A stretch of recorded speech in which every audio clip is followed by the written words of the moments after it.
Okay, we are live. Thank you all for joining me tonight. It is the 30th anniversary for Michael Mann's 1995 film Heat. So yes, that's what we're going to be watching here tonight on the channel. And yeah, this movie's like what, like 2 hours, 50 minutes, just a little shy of 3 hours. Yeah, look, movie links pinned at the top there. Yeah, I know we're, going live a little earlier than usual, but it's mainly because of that 3-hour run mark in this movie. So I figured, let's just go ahead and get this one going here just a little bit earlier than usual. But um, but yeah, other than that, Michael Mann's Heat, I believe. Yeah, I know I've done a Michael Mann movie before. I think I've done Manhunter actually before. And yeah, Michael Mann's easily up there as one of my all-time favorite directors. And yeah, so Heat, but it seems like I don't know, it seems like the going trend with this nowadays, I hear from a lot of people, is just how overrated this movie is. And some instances I do agree with that. Other time there's other things about this movie where I'm just like, I don't know what the hell people are talking about, but I feel like there's some things in this movie, some scenes, interactions that'll happen where it's like, I probably could have scratched that, moved on, went with something else, or just really shortened the movie in some ways. But I just, overall, it's really the acting performances for me in this that just really wins me over. And one of the main reasons with that, one of the main reasons why I like to revisit this movie and why it's just such a heavy hitter for me. On a scale of 1 to 10, I would have to give this an 8.5 out of 10, 8.5. So I think that's a very fair rating there. But yeah, just a very thrilling movie, just right off the bat too. It's another thing, man. Just the opening heist in this movie is just really enough to just pull you in and just have you engaged the whole time. But yeah, you got the first time ever you have Al Pacino and Robert De Niro actually, interacting with each other in a movie, besides being in a movie and not working together in scenes. Val Kilmer's obviously in this movie. Another one who's just really can transform himself. You have Tom Sizemore in this too, which unfortunately he's not with us anymore. But yeah, even he's really good. Everybody, every actor is really on top of their fucking game in this movie. But me personally, I never get tired of watching this movie. I don't really fully agree with the overrated, comments that people will have to say about this movie. But yeah, yeah, just a very enjoyable movie, and yeah, I would even go as far as to say is one of the best from 1995. Even for Robert De Niro too. We obviously did a watch party for Casino a few weeks ago. That was back on like November 22nd. So yeah, Robert De Niro had two bangers in 1 year like that. So, but yeah, after 30 years, I think the movie has definitely aged very well. Still a very relevant movie and everything, but and well, just to reflect on the newest release for Heat, which is the 4K Blu-ray that's available now. I personally think this is not a perfect 4K transfer. There is some scenes in this where it's either some scenes might be just a little too dark, contrast levels might be a little too high.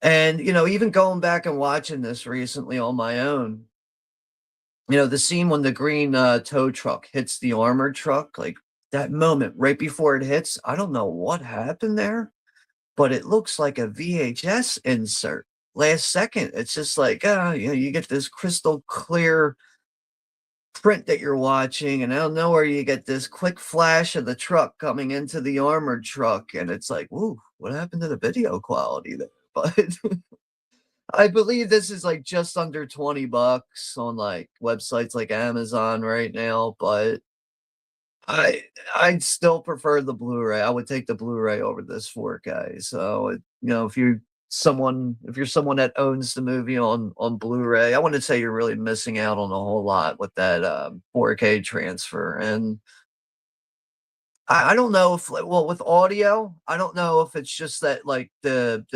score music in the background's just very dim, or if it's just not turned up enough, but, besides that, the music's not the important part, dialogue, the volumes of the dialogue and everything are perfectly fine, but I just feel like at times some of the music could be turned up a bit, have a little more punch to it, but yeah, yes, so, overall, I think this movie's definitely, good enough for an 8 out of 10, or 8.5 out of 10, but yeah, well, we're gonna get this one started here fairly soon.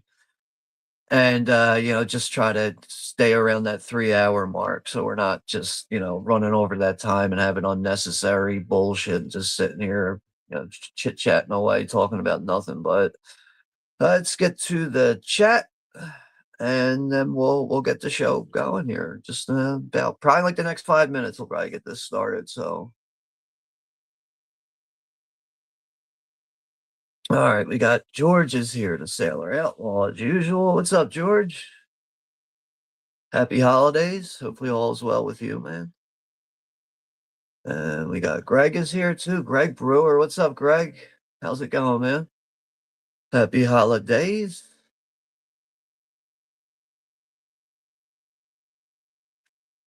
And we got D is here. Derek over at Woo Riders. Hey Sean, hope you and the family are doing great. Happy holidays. God bless. Yeah, yeah, everything's going well. Nothing really to report on that's negative. So but yeah, yeah, everything's going good, man. Hopefully all is well with you. Thank you for stopping by and checking in here. And we got Anthony Chabot is here. Hey, how are you doing, buddy? By the way, I had a good week. I named my dog Christmas. I know, Anthony. I know. You've told me on multiple platforms. I know, but no, that's good to see. And yeah, hopefully everything's going well with the dog. But yeah, Anthony's saying he was 12 years old when this came out. Yeah, I think you and I are the same age because I think that was about the time. Yeah, I'm born in '83, so I was thinking I was about that age. Yeah, when this came out. I know I didn't see this like initially, like right away when this came out. I know this was also one of those double stacked VHS tapes too. You had to get two tapes in one. I know that was or this was one of those releases, but yeah, I know I didn't see this really till sometime probably end of high school years, probably like 98, 99 is probably when I like, first really gave this movie a shot and watched it.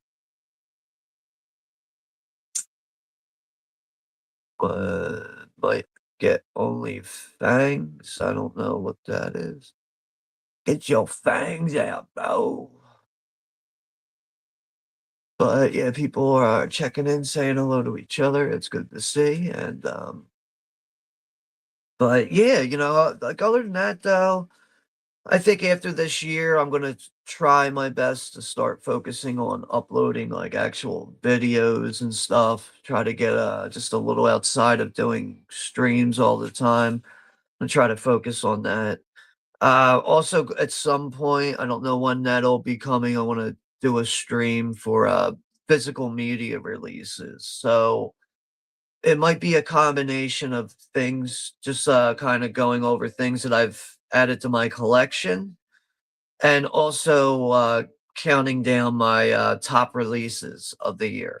So yeah, that's something I always try to have a topic for here on the channel. It's something I always enjoy doing. So some point, I think that stream might come sometime like right after Christmas, but we'll see how that goes.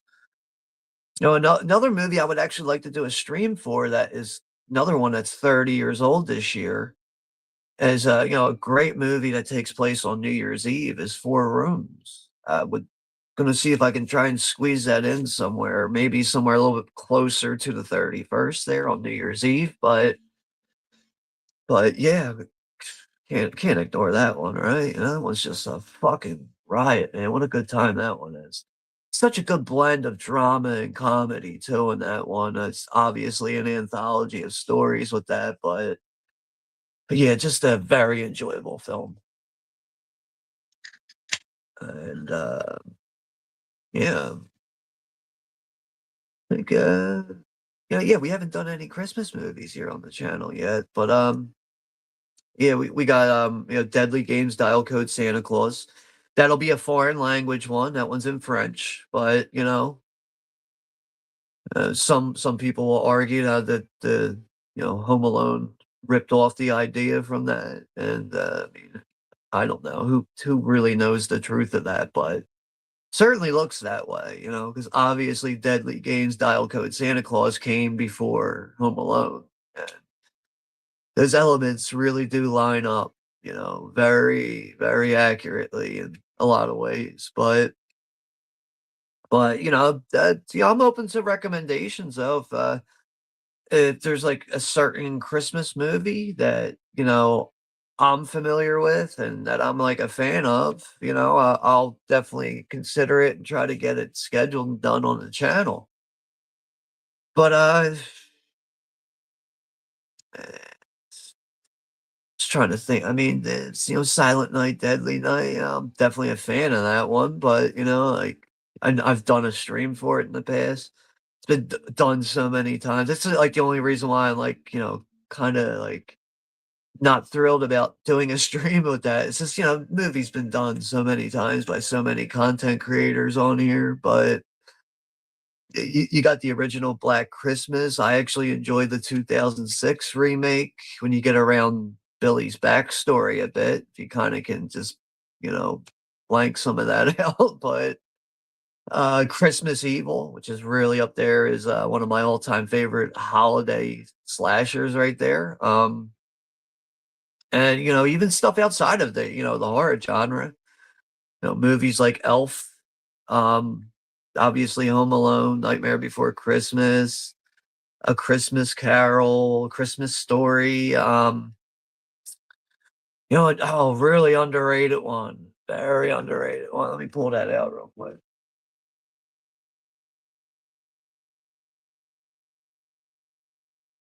Yeah, if you guys haven't seen this film, I'm definitely gotta recommend this one.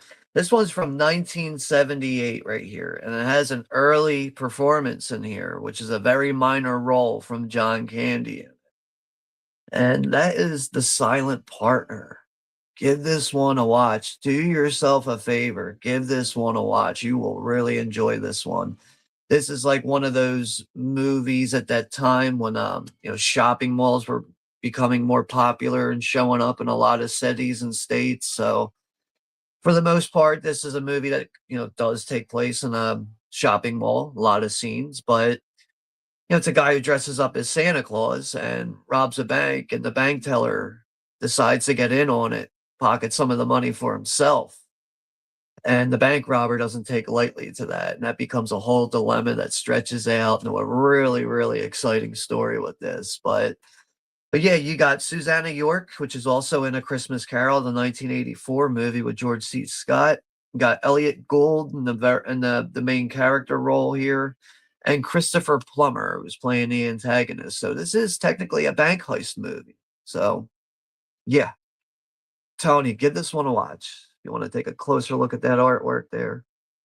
But yeah, this is the Kino Lorber Blu-ray release. I don't even know if this is still available, actually. I know I bought this like 2 years ago. I actually found this on Amazon for like 11.99. I don't know if it's still readily available like that. But if you're looking for something different to watch around the holiday season, give that one a watch, man. That's a real surprise to see, a real treat. And yeah, apparently, yeah, a shame that happened with Bob Reiner there, man. Yeah, rest in peace to him. But I think it's a little too early to speculate on everything that's going on with that. But it looks like his son might be the one to point the finger at there. We'll have to see with that, and a little bit more updated stuff on Peter Green, who passed away at 60 years old. They found him face down in a pool of blood with a facial laceration, also with a note left with him. So that's just, yeah, it's sad. But yeah, I guess we're just gonna have to wait and see and hear what's going on between the both of them, passing away, not being with us anymore. But yeah, fucked up world we live in, right, guys? But I mean, like, it's maybe it is Rob Reiner's son who's responsible for that. But I just think it's too early to be like confident in the response that, like, yeah, he definitely did it. Cause I mean, watch, we'll probably find out there's like other people involved in it. But he was someone who was heavy into the politics and all that. So who knows if that has a role to play in that there? Who knows? But yeah, Greg is mentioning Gremlins, or I definitely can't, can't forget about Gremlins, right? Gremlins, and what else is he? What Violent Night? Yeah, Violent Night. Yeah, decent movie for what it is. Action comedy. I guess that's the appropriate label to put on that one. Oh shit! Oh, I almost blocked you, Greg, by accident, or I almost banned you from the chat. Oh, I hope that. Hopefully that doesn't happen to anyone else. But all right, all right, let's get this going here. Past the 10-minute mark. I can never say a time and be set on it, can I? All right. Yeah, yeah, let's get this going. If you guys are ready to go, we're gonna do a 10-1 here, and we'll get this movie going. Yeah, also got a early performance in this with Natalie Portman.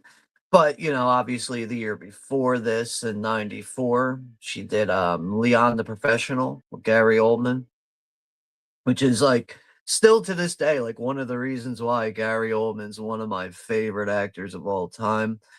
Before I ever saw that movie at a young age, I was familiar with Gary Oldman, just kind of looked at him as a regular actor. But once I saw him as, what's his name? Norman, fuck, it's a letter S name. I forget his name. You guys know the role that he plays in Leon the Professional. But yeah, when I saw him in that, man, I just was like, wow, dude, that's just a performance that really just struck me. And oh God, just really scared the shit out of me too in many ways. Yeah, but yeah, Natalie Portman, she really stands out and shines in that movie.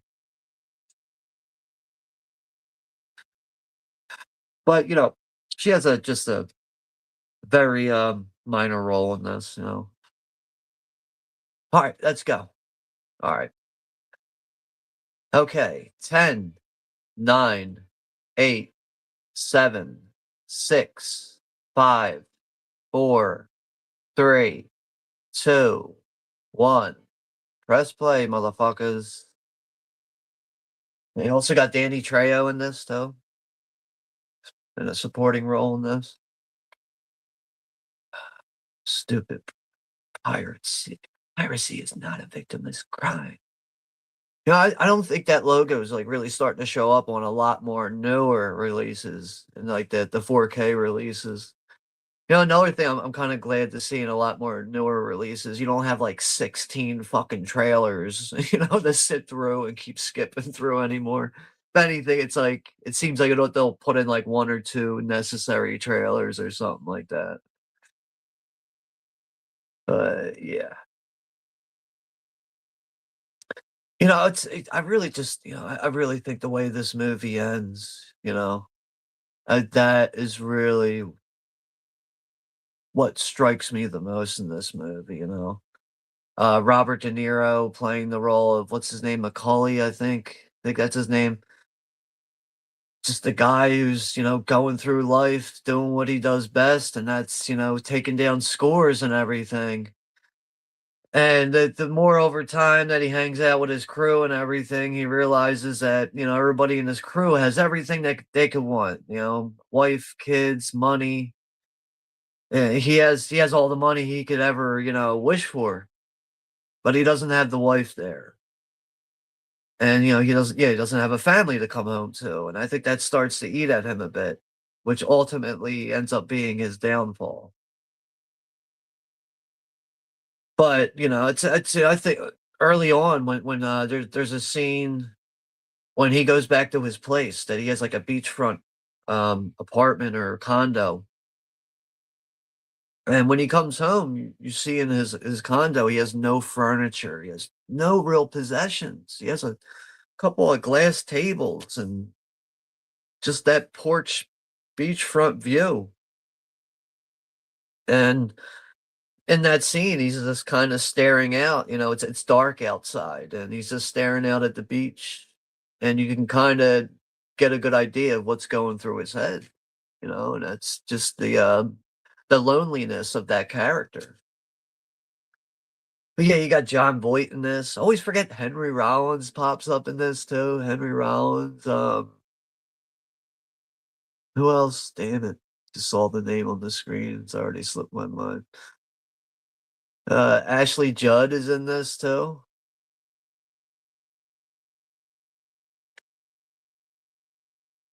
Yeah, the scene opens up with Robert De Niro's Macaulay here, walking through a hospital, trying to steal an ambulance. Nowadays, you couldn't walk into a hospital like this nowadays. Too many eyes in the sky, right? Even like most hospitals now too, like actually have like like a legit like police officer, security guard. But no, you couldn't just easily walk into or walk into a hospital and do this nowadays. Back in these days, yeah, this is very realistic.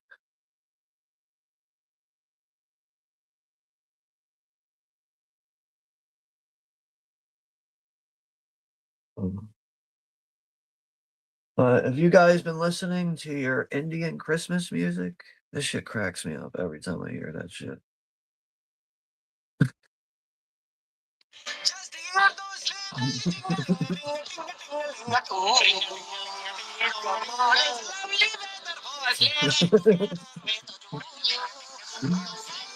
Oh, the garden and then the garden.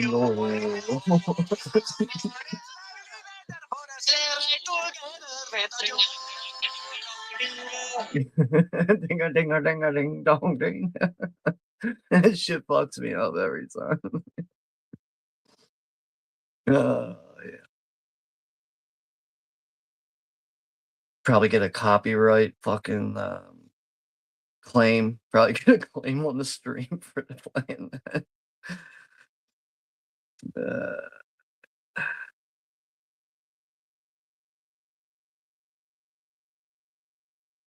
yeah, so, movie starting out, right away, just going from character to character here. Yeah, yeah, Al Pacino. I am so bad with names. I'm trying to make sure I can be on top of my shit with these names here.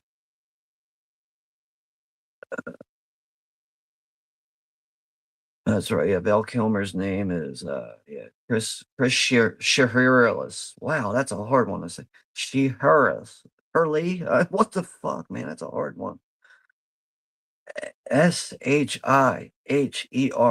Wow, that one does not roll off the tongue. Something's gotta be silent in there. Yeah, John Voight's in this too.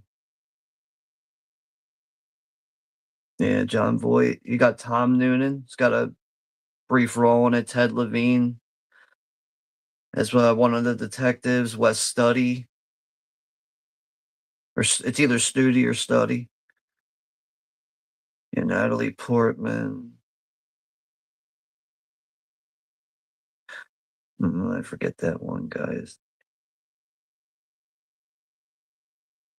I know he's in The Dark Knight. I forget the guy's name. The guy who's like, got drug money and those like Canary Island bonds. The guy that's worker. Henry Rollins is the bodyguard for. Yeah, it's right. Jeremy Piven. He's got a quick role in this as a doctor.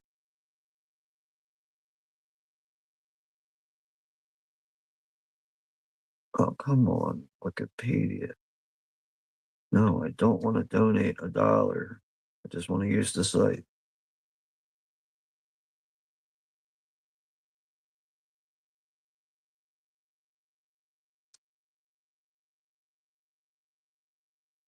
Yeah, it's Greg, it's a possibility though. We could do Gremlins. I've never done a stream for Gremlins before. Definitely like it's definitely a Christmas movie. I love when like I mean I don't hear it often, but like I like when people are like, "Well, I don't really see it as a Christmas movie." I don't even respond. You know, I just like, all right. To each their own, I guess.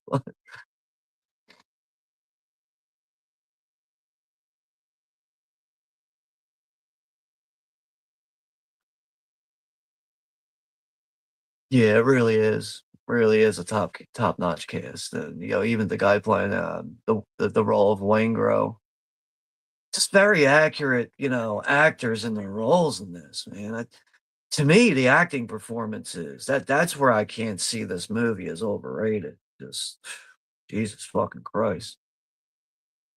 But yeah, at the scene there right now where, you know, the crew's already been put together and Slick, whatever you want to call Tom Sizemore's character, Shariro, uh I get that. Yeah, Michael Sharito, that's his name. He's picking up Wayne Grow right now. Wayne Grow's trying to, you know, get his feet wet with this new crew of guys, but you know, him being the fucking psychopath, fucking serial killer he is, yeah, it's not gonna sit well with this crew of straight arrows.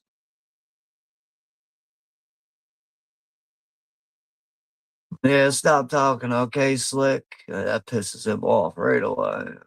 Yeah, Wayne Grow gives him that death stare and he tells him to yeah, just keep quiet there. Yeah, these guys don't fuck around though, man.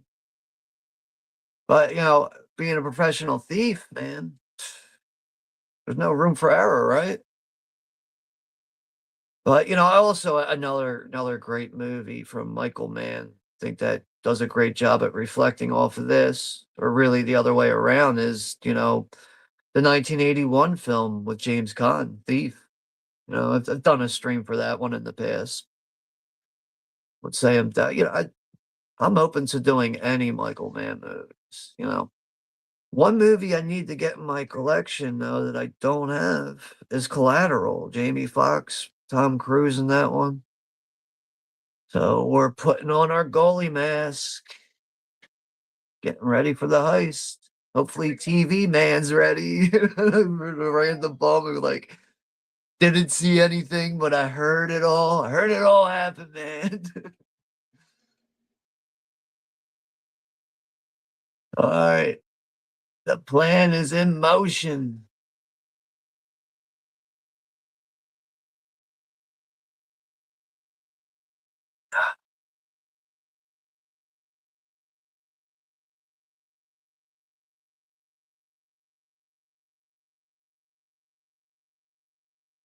I know that one security guard in the truck. He's in an episode of Tales from the Crypt, actually. I know. There goes that VHS insert. Like, what the fuck? Damn, man. It's all about fucking knocking down an armored truck, man. That shit lands right into the used car lot.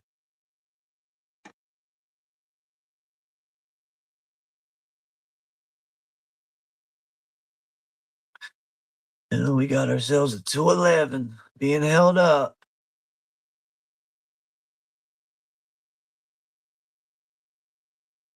Yeah, so you got 3 minutes to get in and out, get this job pulled off.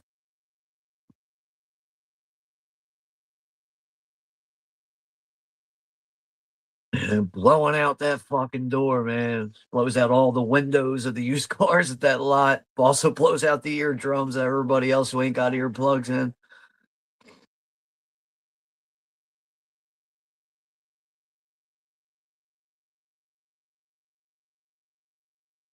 Of course, Wayne Grow, well, he's the one who fucked it. He fucks up the whole thing, man. If he didn't have that ego-driven BS that makes him who he is, you know, this would have been a perfect job. And you also wouldn't have had this unnecessary heat on your ass.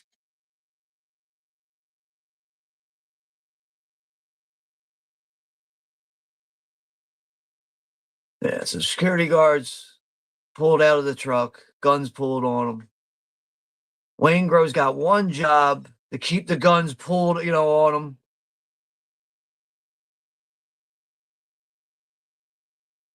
Was it 80 seconds ago?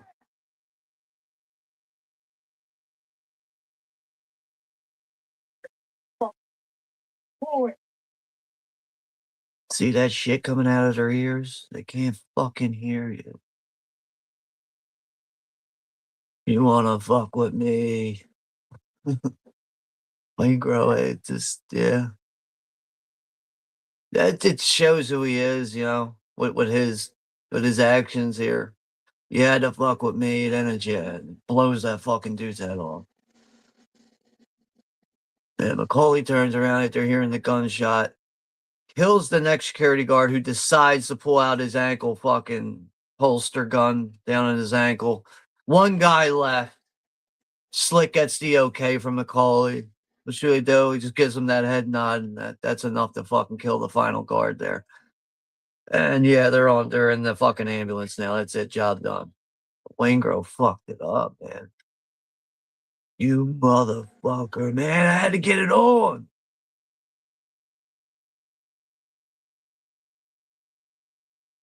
I had to get it on, man. The guy was making a move. It wasn't.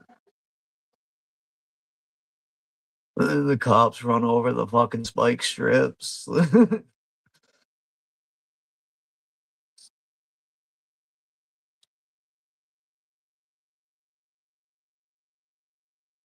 Out of the ambulance, bomb in place.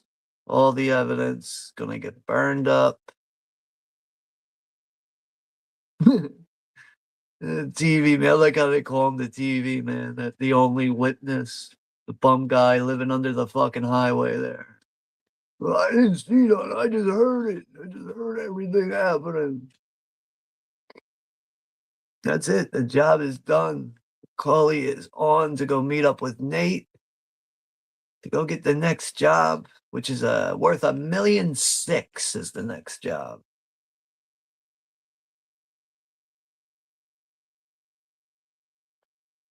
Greg saying Danny Trejo is always in a supporting role. Need a bad guy. Let's call Danny Trejo. That's right, man.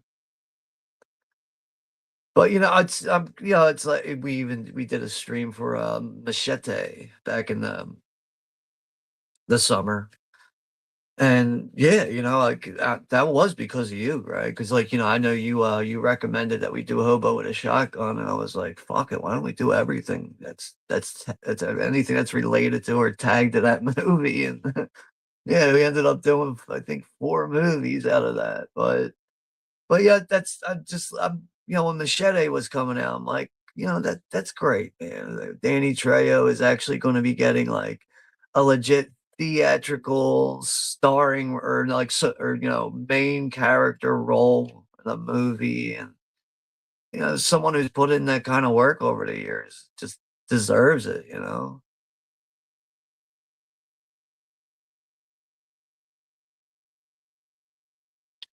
But you know, I know Danny Trejo has you know been in some questionable movies, a lot of lower budget films, even after that time, even like after doing Machete, or even at during that time, and that was 2010s.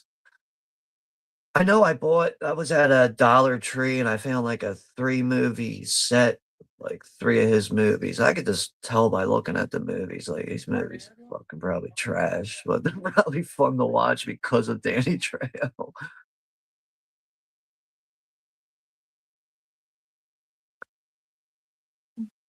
Yes, now it's night, you know, sun has gone down. It's been a long day for everybody here involved.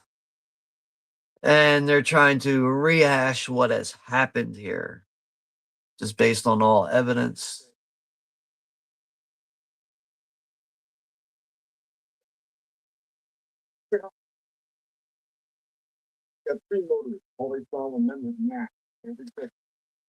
Yeah, that's right. Al Pacino's name is Vincent Hanna. So it's Detective Hanna. So yeah, he needs a quick in a nutshell rundown of what has happened here at this scene. You know, according to TV, man, this guy started the shooting, scared somebody call another guy slick. This guy went for the holdout piece on the ankle holster right, gets up from here, bang, bang, bang, bang. Says side bang. This guy here got what appears to be a double tap entry wound to the sternum, tattooing around the head wound, probably executed.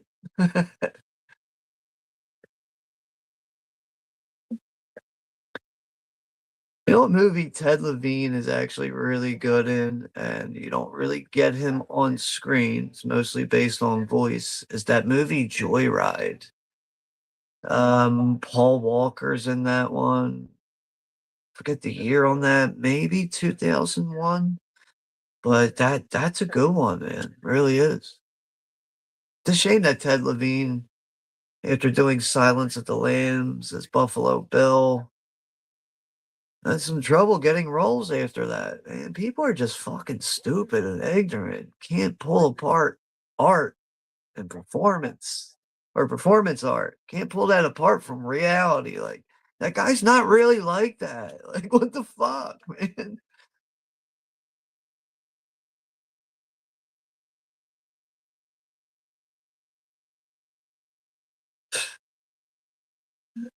Yeah, so now, yeah, they're gonna try to run the name Slick as an alias through the system.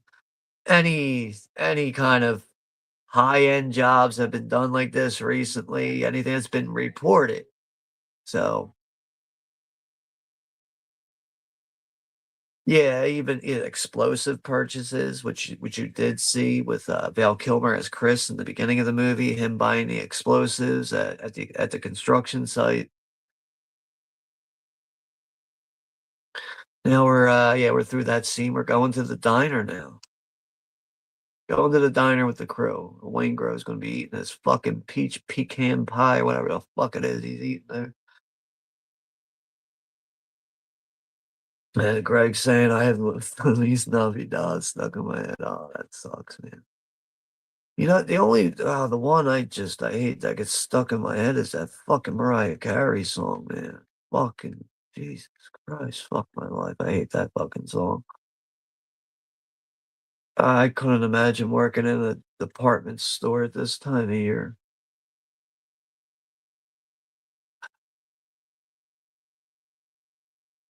Look, I had to get it on, man. He was making a move. As Macaulay smashes Wayne Grove's head to the fucking table there.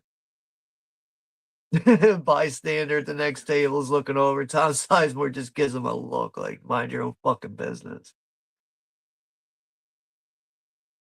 Oh, yeah, they're done. They're done eating. They're going to go out to the car. Everyone's going to get their split, their take on the job, except for Wayne Grove.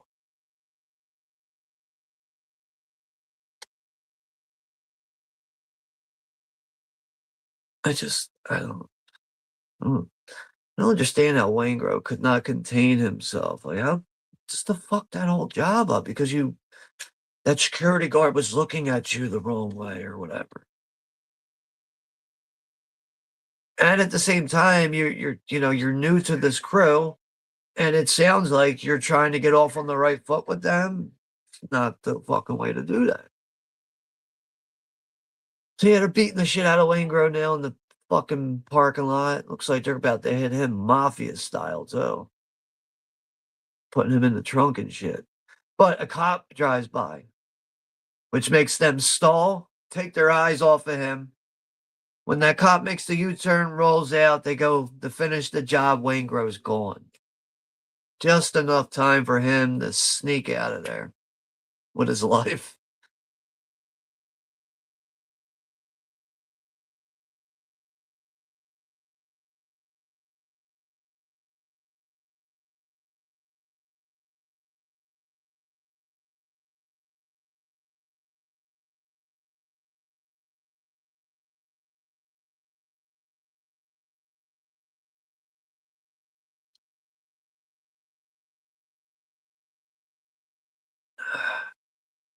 Yeah, right. Bali, nah, man, nah. Now I'm gonna have that shit stuck in my head just because you mentioned it.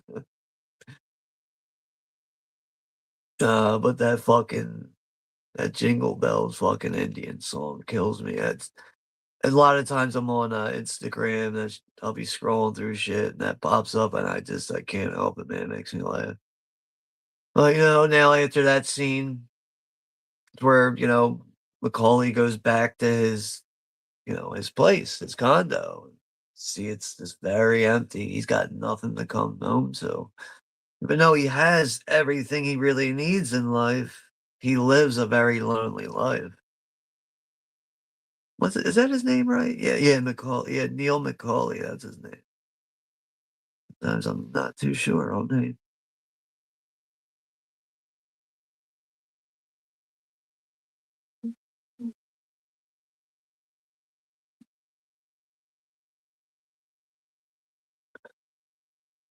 Yeah, Ashley Judd is the gold digging cheater.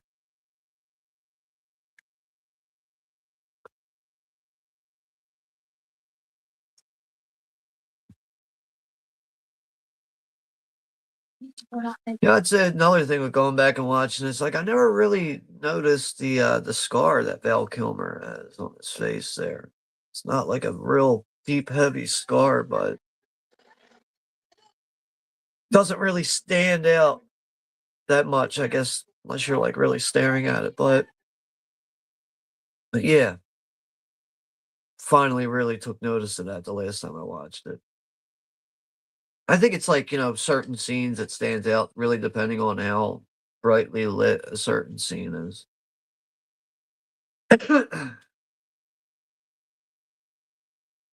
But obviously,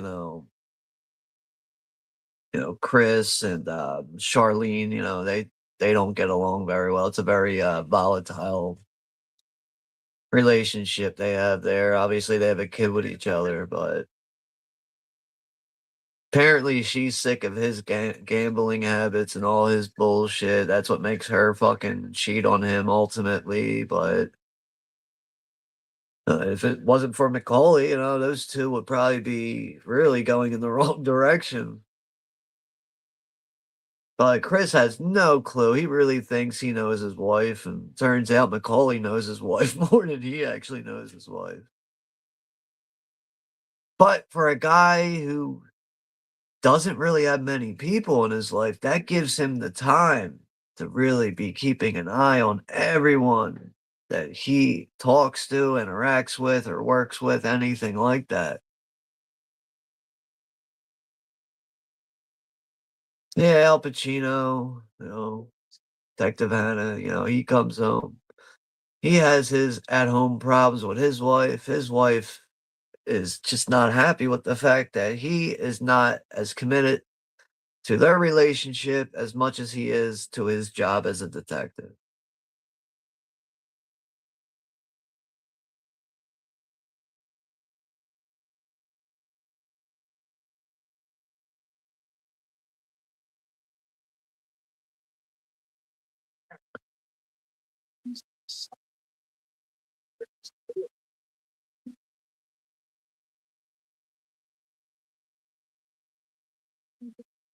So yeah, apparently though, Michael Mann wrote the original script for Heat in 1979, basing it on Chicago police officer Chuck Adamson's pursuit of criminal Neil McCauley, who after whom Robert De Niro's character is named. The script was first used for a television pilot developed by Michael Mann, which became the 1989 television film L.A. Takedown. And after the pilot did not receive a series in order, or no, I'm sorry, I read that wrong. After the pilot did not receive a series. But in 1994, Michael Mann revisited the script to turn it into a feature film, co-producing the project with Art Linson. And yeah, the film marks the first time Robert De Niro and Pacino's first time on screen with each other.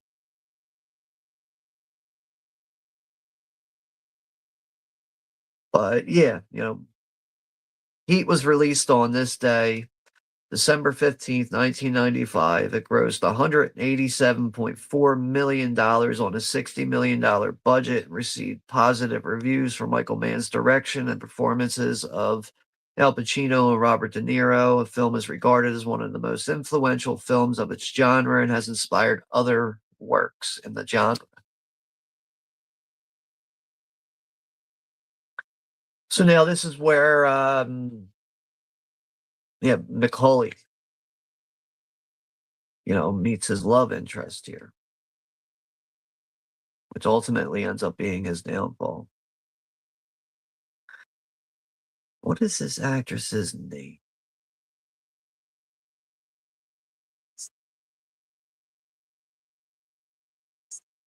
Her name's Edie Amy Brenneman. Right, that's her name. But yeah, her name's Edie. But yeah, so this is where Neil is meeting Edie.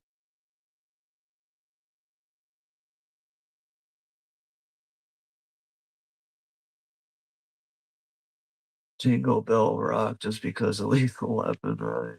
That's something I haven't seen in a long time, Lethal Weapon. I'm due for a revisit of that one. I wouldn't say I'm like the biggest fan of the Lethal Weapon movies, but those first two are undeniable fun, man.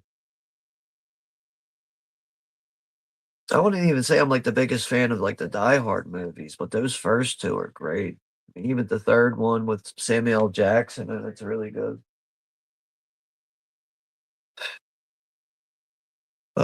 Give me just a few seconds. I gotta step away here. I'll be right back.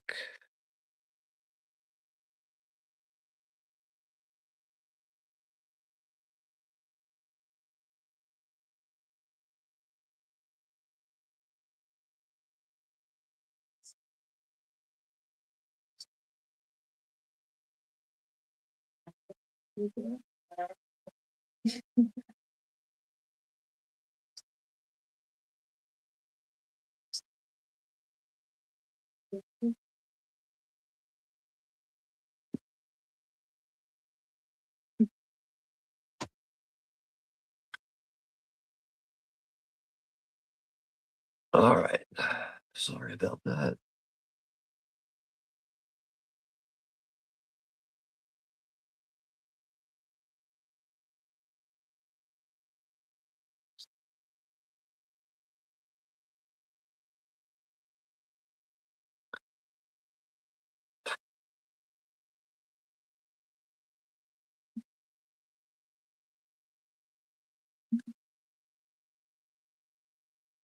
But yeah, it looks like, Neil and Edie, they kick it off very well for two people that seem to be, in the market for a significant other who are like, it seems like both of them are really looking to connect with someone, but they're not really applying themselves fully. But I think these two just kick it off and have that chemistry and ends up being a one night stand in a way. But they both realize after that one night stand that there's uh, ultimately some kind of feelings for each other. It's a little bit more outside of a one night stand. And either one definitely, doesn't have any other prospects going for them.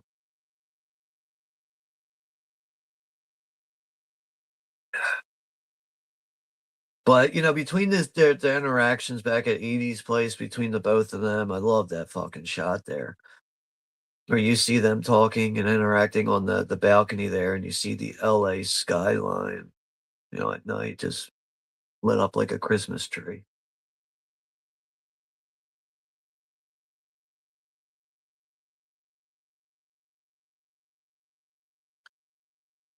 No, Greg, I haven't seen the new one yet. If it's on Look Movie, I'll be ready to watch it, but let's see if it's on there.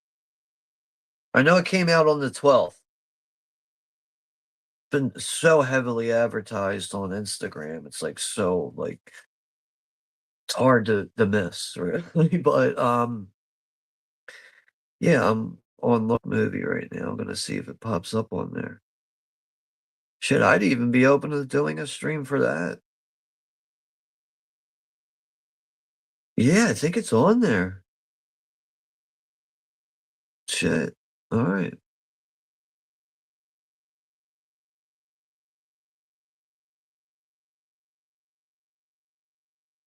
Just getting through the countdown here real quick. I just want to see if this is legitimately the movie. Sometimes things get a little screwed up on a Look Movie, but yeah, this is it, man. Fuck. All right. Yes, it is available on Look Movie.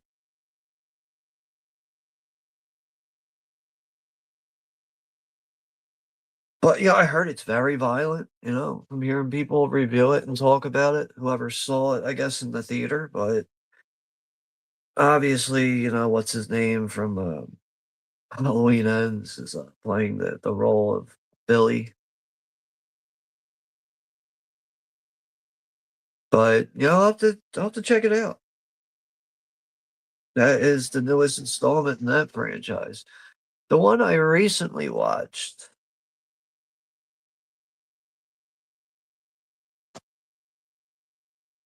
the 2012 movie, the loose remake of Silent Night, Deadly Night with Malcolm McDowell in it, which is, not the best movie, but seeing Santa Claus with a blowtorch can be very fun. It really I even think the CGI flames, like, don't even, like, really look that bad or really that obvious either, but yeah, so now we have, Detective Hannah here and his partner gotta do the footwork here, right? So, yeah, we're gonna go talk to some guys on probation, people that are heavy into this kind of heist game, and we're gonna see what loose lips can sink some ships here. But, apparently, Al Pacino heavily high on cocaine in this, but you know what, man?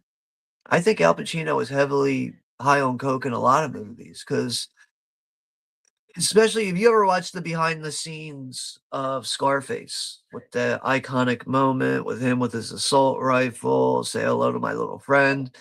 You watch that scene, I'm pretty sure he is lit up on coke because his eyes are so peeled and dilated, and you can see his bottom jaw is chattering away. He cannot keep control of it. That only happens when someone's speeding their balls off, and yeah, yeah, cocaine, appears to be, a good tactic that, or good element that people use, actors use to, tackle a very intense role.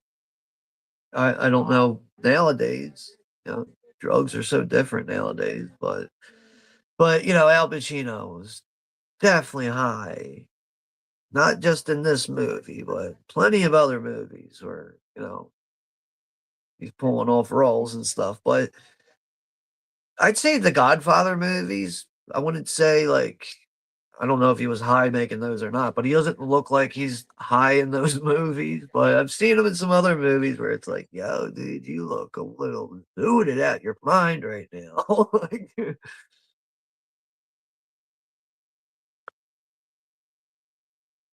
"Don't waste my motherfucking time." I heard she's got a great ass. This is where we get the only moment with Tom Noonan here, who's in a wheelchair. So, yeah, this is, Macaulay here going to what's Tom Noonan's name in this? The guy in the wheelchair, probably, I don't know. So, Macaulay is getting info from him, especially on scores, alarms, and how to trip alarms, get around things. But I love how when Macaulay's like, how do you get this information?" He's like, "Oh, this information's everywhere. It's just spread out all over the place. You just gotta know how to catch it." He gives him this fucking look like, "Motherfucker, don't talk to me like I'm some fucking kid," like,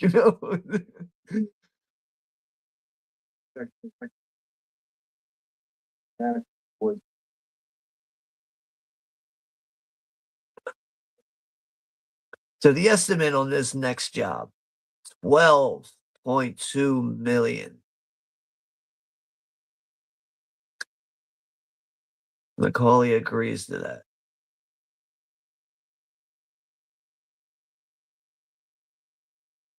Yeah, so now he's giving him an estimate of where that comes from, and that's when Macaulay's like, "Where do you get all this info from?" And he's like, It's just spread out all over the place. You just gotta know how to grab it, you know? It really is kinda like a, "Ah, shut the fuck up, don't worry about it," kinda response.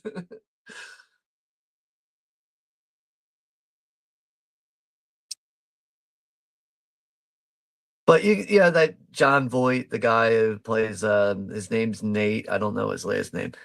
He's the middleman. He's the guy, spreading info to other big game hustlers like this. He's the one that just, spreads out info, doesn't wanna get his feet too wet, too dirty. This is where he is gonna be. Where do you get this information? That stuff just flies through the air. They send out this information, it's beamed all over the place. He's gotta know how to grab it. That look he gives him like, "Motherfucker, how dare you talk to me like that?" He's got another job set up too for 13.9. That'll be supposed to be the next job after this. I think that's enough to have a career criminal get greedy though, you go from one job 12.2, you bump it up a little bit more, and it's like, "Ooh, I know how to do these jobs." It becomes such easy work. It's hard to resist that money, right? You get all greedy with it. Me personally, one job would be good enough for me. I'd do that one job for 12.2. You wouldn't fucking see or hear from me ever again.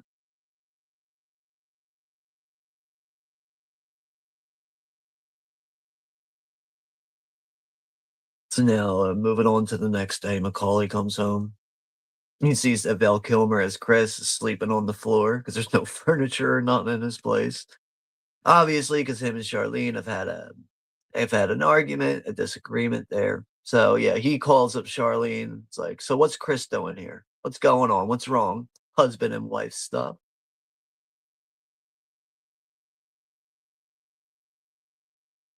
So yeah, this is where they're gonna have a conversation, man to man here. And this is where that iconic line gets inserted into the movie. I believe it gets delivered twice.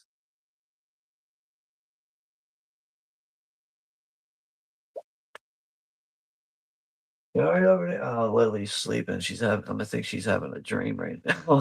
She's, like, making noises. I always wonder, like, when she's having, like, a dream, because like, I'll see her feet kicking away, and she kinda, like, makes, like, these weird noises, and I'm like, "Well, I can only imagine what she's dreaming about right now." Probably chasing a squirrel or something.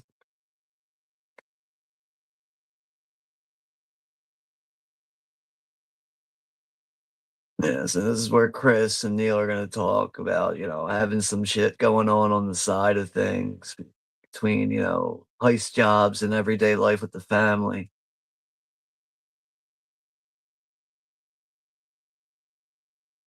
This is where he's gonna recite the line. You wanna be making moves on the street, you can't have any attachments, allow nothing to be in your life that you cannot walk out on in 30 seconds flat 30 seconds flat if you spot the heat around the corner. It's a quick reminder to Chris, and Chris's response there is referring to his wife. The sun rises and sets with her, man. Neil knows what's going on. He knows that she's cheating on him, but he's saving him the grief from delivering that info because he knows that info can be very destructive. I think. Obviously, these two are really good friends. He's going to save that info for a more appropriate time, and he wants Chris to be on top of his shit. So delivering that info is just not the right time to do that. So now we move on to some other characters now, get some other development with that. We get the Allstate insurance guy in this movie, that black guy with that heavy, deep, distinct voice that you hear.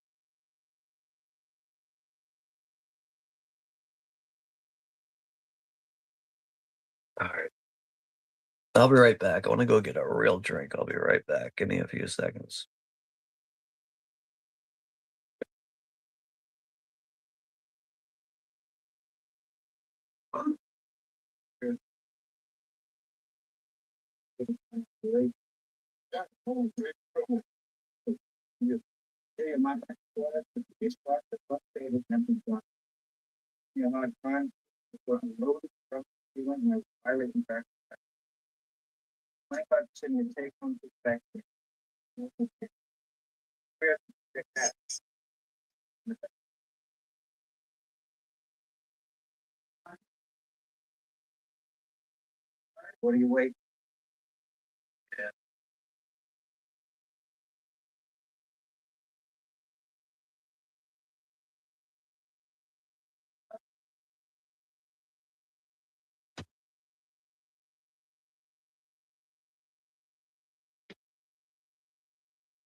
Okay.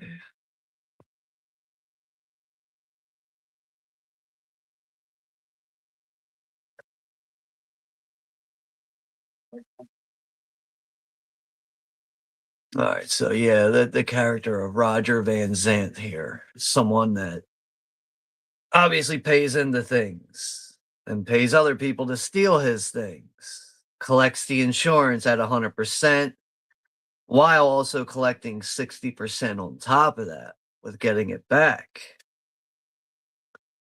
Slick, slick, slick. But, tries to screw over one of these guys, and that ends up being a very bad idea. So yeah, Neil is right now having phone calls between that, trying to set up these deals, or I should say deal.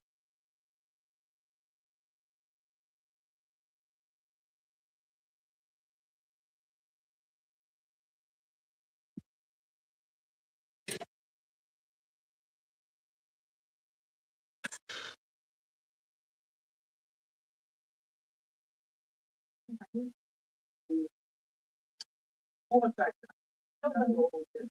this is where Charlene is caught cheating by Neil.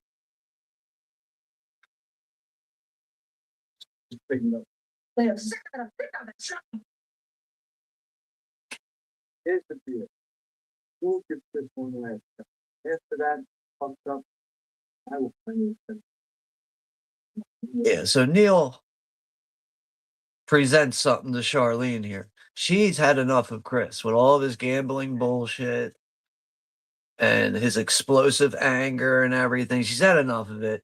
And this is like one of the reasons why she's cheating on him. But, Neil says, look, listen, you're going to give Chris one more chance. And if that doesn't work out, I will set you up myself and I will financially take care of you. So, yeah, tells her to clean herself up and go the fuck home, act like nothing has, happened, pretend as everything is kosher. And that's that. Which, also refers to, keeping Chris on top of the thing that matters the most here, and that's the heist. He wants all this to go smoothly. He doesn't want little fucking bullshit like this to interrupt that and get in the way. Neil is right, man.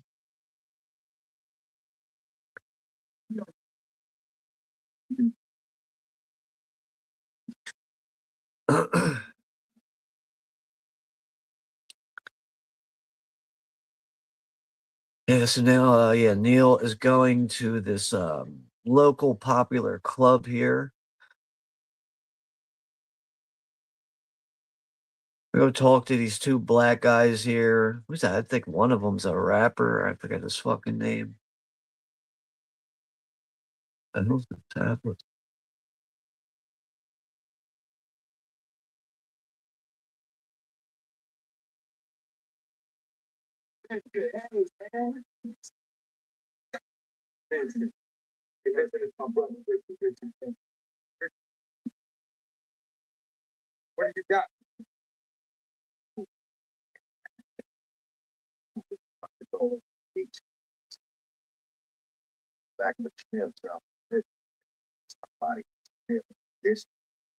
So yeah, Neil's trying to get info out of these guys. Other criminals on probation here.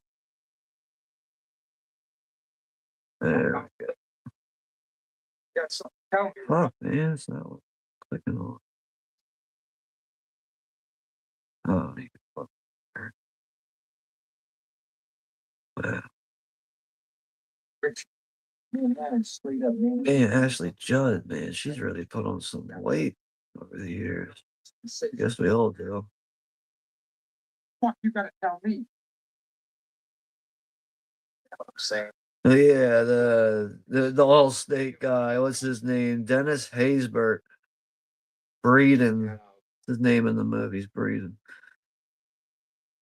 William Fichtner. That's the guy's name playing Roger Van Zant. The guy was saying that's in the Dark Knight, beginning there, during a bank heist.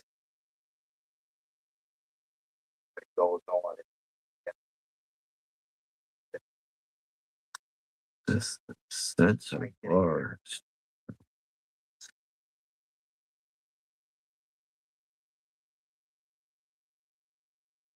Jerry Trimble.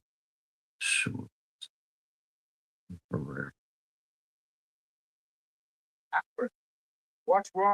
Tone Loc. That's the rapper's name. That's it. So this info turns out to not be good enough here for Neil. He's not happy with that.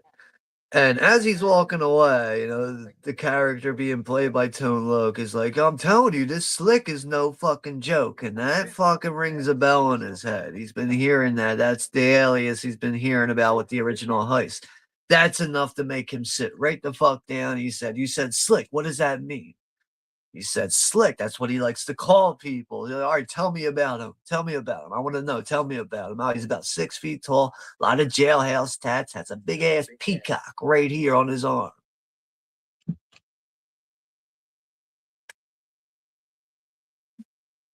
Which is Tom Sizemore, Michael Sharito.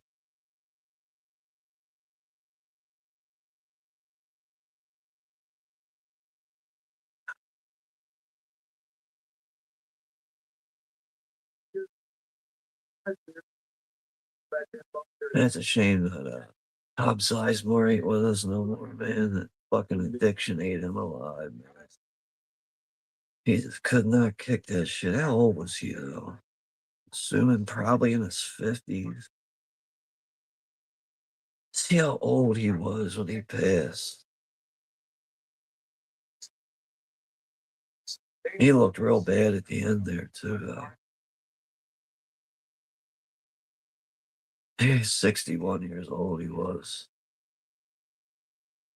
Yeah.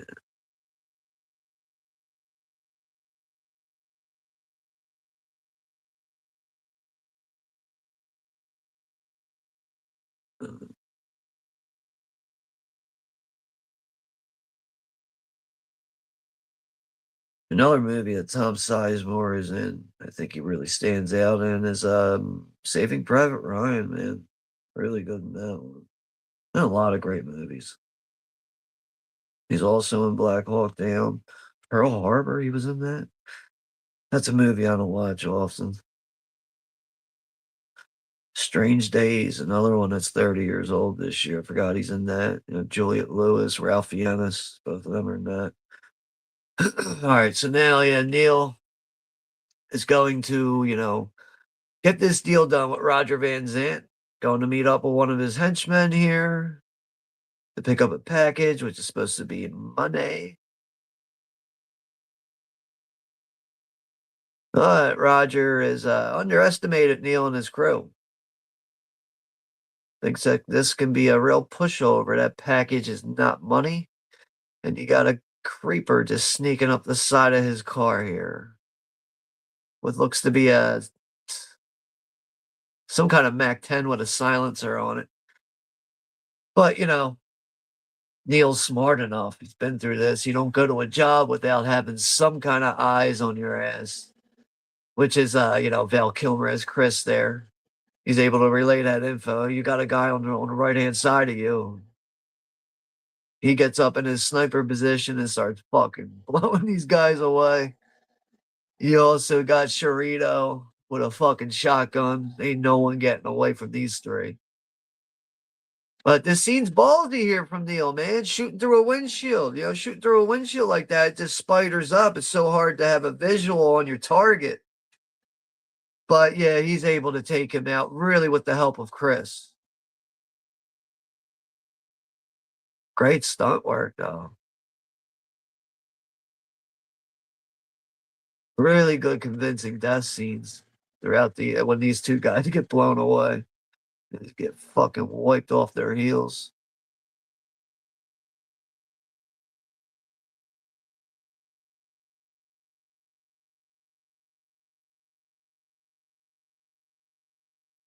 That's right. Tom Sizemore is in The Relic too. It's a real underrated 90s movie right there. American monster horror film. Peter Hames. That's right. He directed that 1997. That one came out. I think that one's better than what it gets credit for, honestly. What's that other one that I think Del Toro did? Mimic. I think that's Mimic. I always get those two mixed up for some reason. Mimic and The Relic. So after this fucking waste of a time with this job, Neil goes and gets on the phone, calls up Roger, and says, "Here, I don't know who I'm talking to here. You know what? Forget the money." He said, "Well, what do you mean?" He's like, "I'm talking to an empty telephone." I said, "What are you talking about?" Because the man I'm talking to on the other line is a fucking dead man. He hangs up the phone. So then, fast forward, we have the dinner scene later on that day, which is another situation for Neil, which is it's another reminder that he has everything he wants or could need in his life, besides that interaction with a significant other.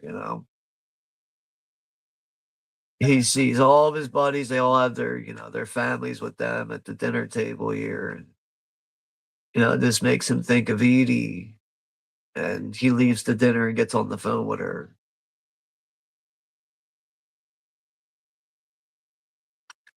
But, I really think another thing that Michael Mann handles very nicely in his movies is pacing. He paces out his scenes perfectly, really does.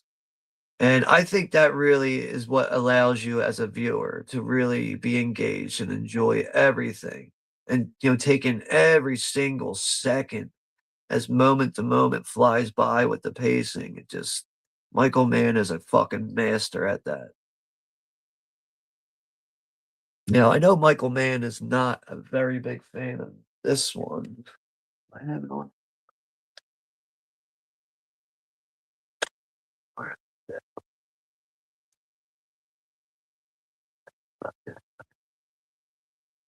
Hang on, put it back on the shelf over there. I can't find my copy of it right now. I probably means I was watching it recently if it's moved, but the 1983 movie, The Keep, very iconic poster art on that one. But yeah, the one time that Michael Mann has, tried to tackle a horror movie, and he is not very proud of that movie. He doesn't like to talk about it. And unfortunately, with newer releases from like Vinegar Syndrome and Imprint Films, they upgraded those movies. They have features on there, but of course, you're not going to have any kind of interviews or anything with Michael Mann.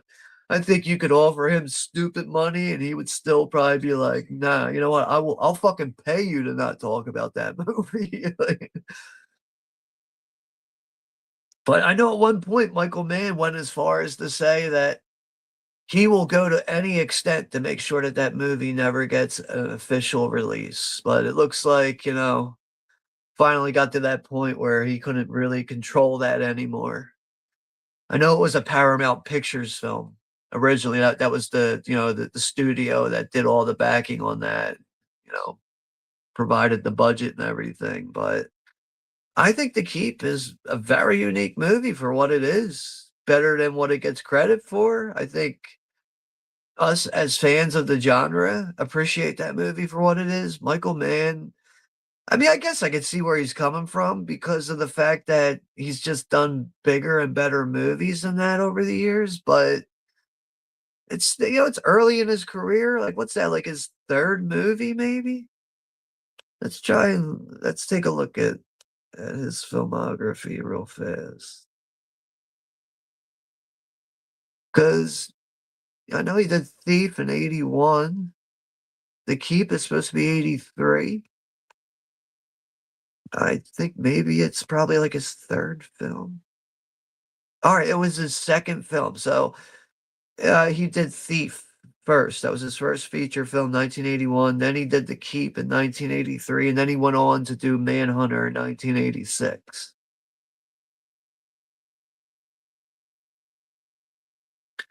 Movies of his I still need to see is Black Hat and Ferrari, which Black Hat's 2015, Ferrari came out 2013, which I did not hear really good things about, even with Black Hat too. But yeah, Miami Vice, I don't have that one in my collection. I don't have Collateral. I also don't have Public Enemies either. Forgot he did Ali.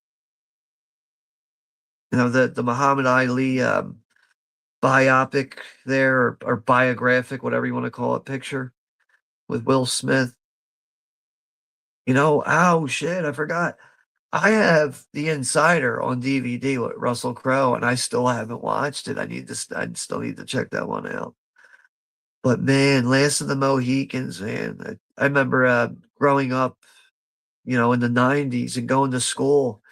A lot of my history teachers would, if it was ever movie day, they would be like, "All right, today we're watching Last of the Mohicans." I'd be like, "Okay, it's gonna be an all week thing because class isn't even an hour long." How long was Last of the Mohicans? That is a long one, right? All right, never mind. Thought it was a lot longer than 112 minutes. I thought it was like 4 fucking hours for some reason. But yeah, Last of the Mohicans, man, what a fucking great movie that is.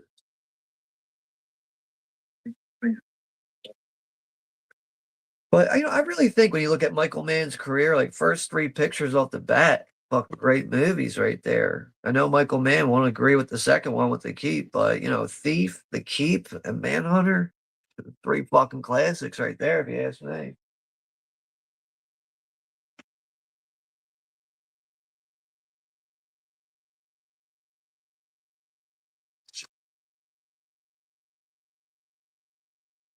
Oh, we get a pager.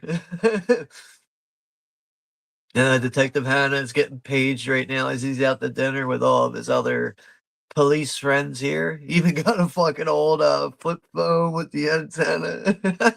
It's funny to see the old technology here with pagers and before cell phones were really a big thing.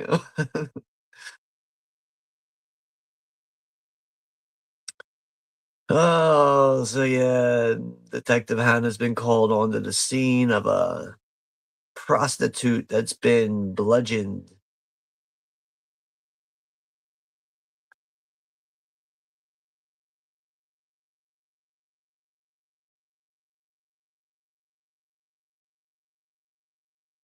This is a pretty sad scene, though.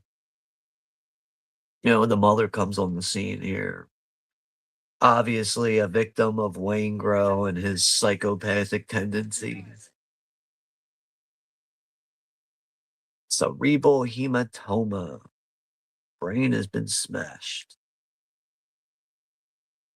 What the hell are they doing here? Referring to the family showing up on the scene. Yeah, ooh, she even has maggots on her, too.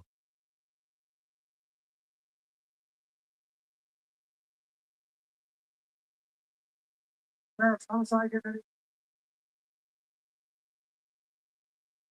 then the mother gets through the fucking crime scene tape. And yeah, fucking Vincent's got to stop her from, you know, fucking up the evidence and everything surrounding the scene. But it's the music, I think, that hits for the scene, really. The score right here.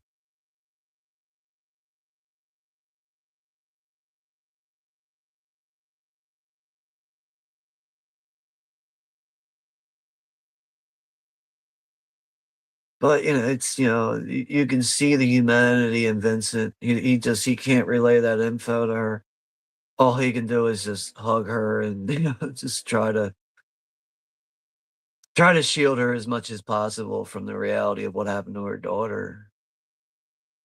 And, yeah, you can see the stress of that really affect him as he walks away. He's pissed the fuck off from that. Pissed off that he has to be the one to break the news to someone like that time and time again. So as he is dealing with these professional thieves robbing banks, meanwhile, he's gotta deal with a fucking serial killer on the loose. And once he finally gets through all that bullshit, finally finds the time for his pissed off wife to go sit down and chat with her and be reminded that I need you to be at home to do your job as a husband and this, that, and the other thing.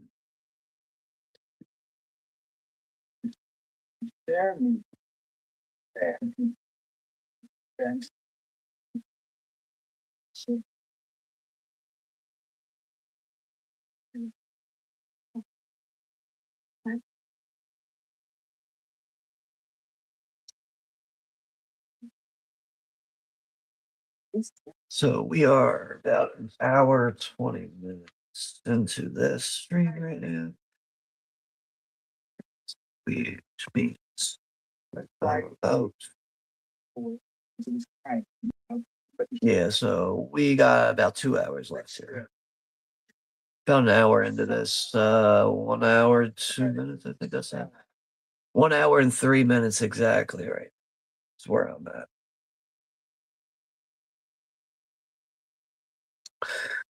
And we got Johnny's here. A couple other people too. But yeah, we got Johnny's here from the Wild Guys. Hey man, forgot you were streaming tonight. Stopping by to say hello. Time for a Johnny Dome. Yeah. Nah, that's all good, man. All good. Yeah, if you find time in the future, my phone line's up and going again. So yeah, send me a message or something, or just keep an eye on the scheduled shit that I have on the channel or whatever, But yeah, if you find time for a stream or something, or even, I'm open to taking recommendations for anything. So let me know. If not, it's all good. You know, stay safe. Happy holidays. Enjoy the enjoy the deuce.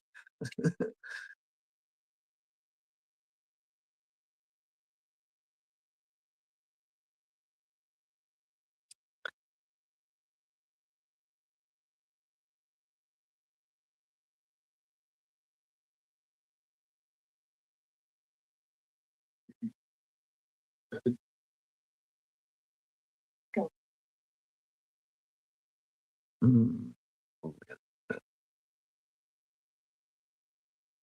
No more Christmas no more Indian Christmas music, right? I think I said enough of that.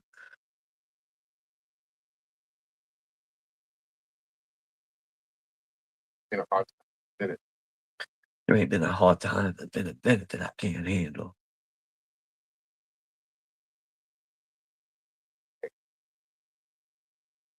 What you hanging for? What you hanging with me for, Lillian? That's where the all-state guy's coming in and gets his little bit of screen time here. I couldn't tell you what other movies this guy's been in, this actor. Let's take a look.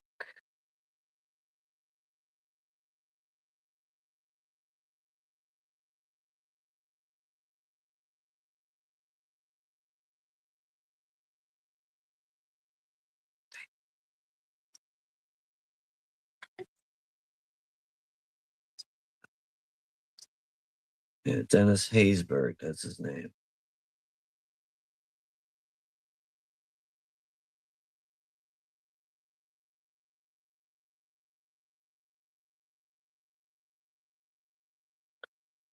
So it looks like he's mostly known for a lot of television acting.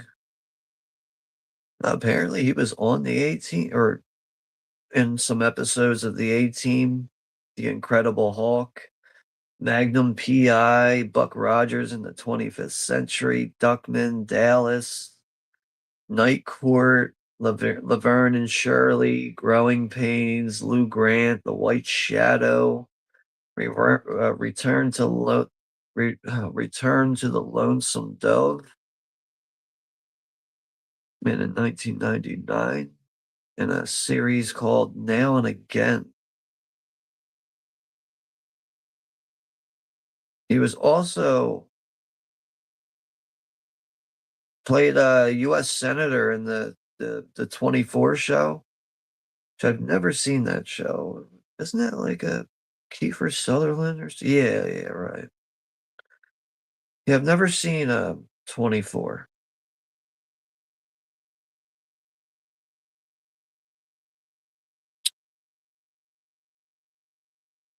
but I'm trying to look at his movies. That's right, he's in Major League. That's right, I forgot he's in Major League. I forgot about that shit, but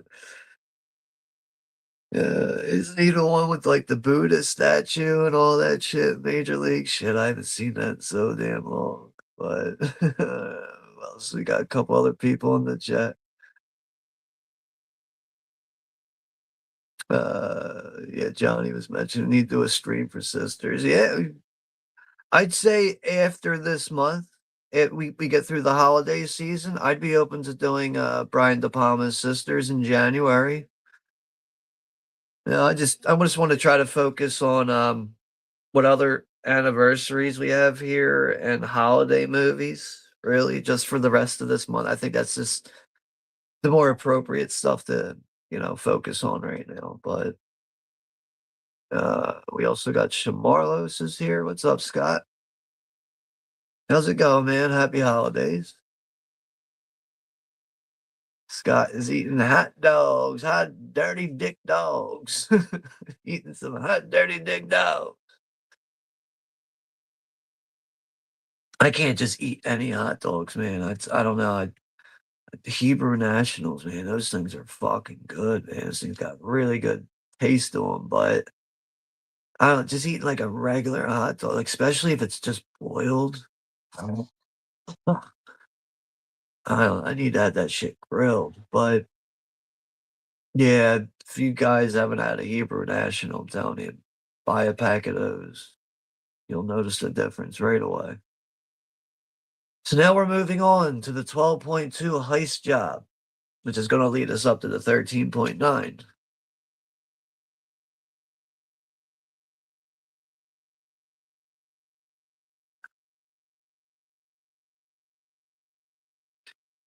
So yeah, Vincent Hanna and his crew here, his SWAT crew here, they got everything staked out. They're right on top of these guys like flies on shit, finally catching up to them. So yeah, Neil and Chris are showing up with all their equipment, getting out the van, getting ready to just go in and do what they do best.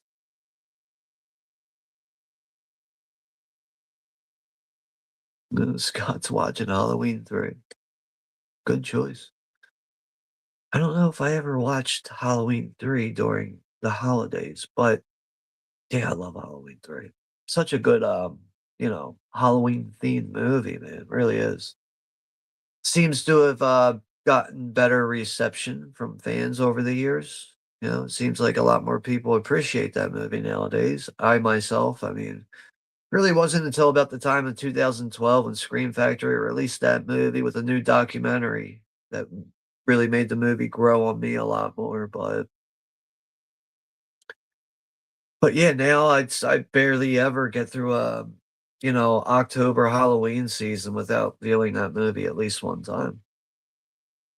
Gosh, I'll definitely take that over any of the Halloween sequels. Well, maybe not the 81 sequel of Halloween 2. I kinda like that just a little bit more than Halloween 3. But all that Danielle Harris bullshit, Curse of Michael Myers, fucking Busta Rhymes, and Trick or Treat Motherfucker. Give me fucking Season of the Witch over that nonsense any day.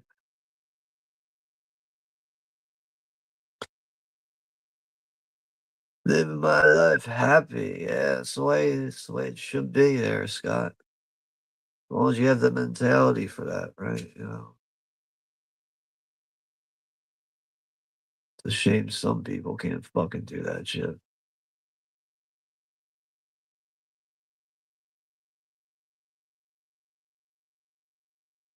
So now we got a hold your breath moment here.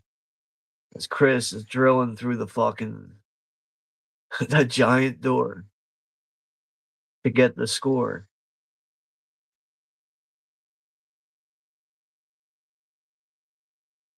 But you got the main one and the most important job there, and that's Neil, keeping an eye on things. And, Vincent and his crew are hiding in a U-Haul truck with all their surveillance set up. And one of their guys goes to sit down in that truck, hits the back of the metal, and that's enough to make a noise there for Neil to hear that shit. Neil gets a bad feeling, he pauses for like a second there, starts looking out into the parking lot. He gets a bad feeling, goes inside, gets Chris, "Come on, we're going, we're done." Yeah, he's "Yeah, we walk right now." He's like, "But I'm there." He's like, "We walk right fucking now." So yeah, they're out of there. But, for Detective Hannah here to actually do something about it, he knows that this is going to result in just a misdemeanor charge. That would just have everything spiral and go down the drain and be a complete waste of all this work they put in. So he's just gotta eat that frustration and just fucking deal with it, even though the other tactical teams that are involved in this, they would just wanna take him down. They don't really understand all the work that's been put into this.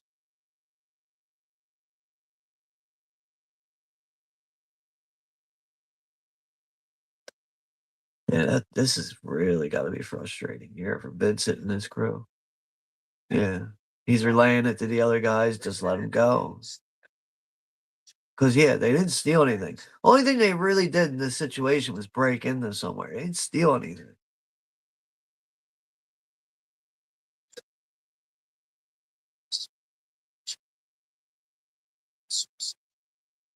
Walk away.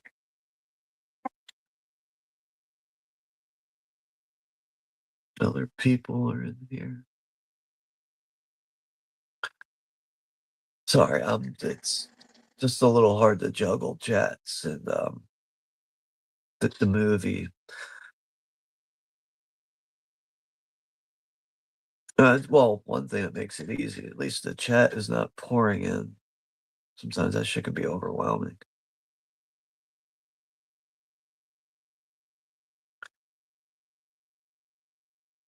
So, yeah, that's it, Chris and Neil, they left, had a bad feeling about things, which turned out to be the right fucking feeling to have. And, yeah, turns out to be a waste of time for Vincent and his crew, and it's back to work again. So now Neil and Chris and the other crew, they're gonna go meet up, and now they realize that the heat is on, man.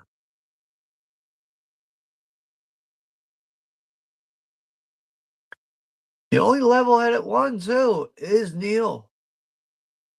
The other two are just thinking with their heads up their asses.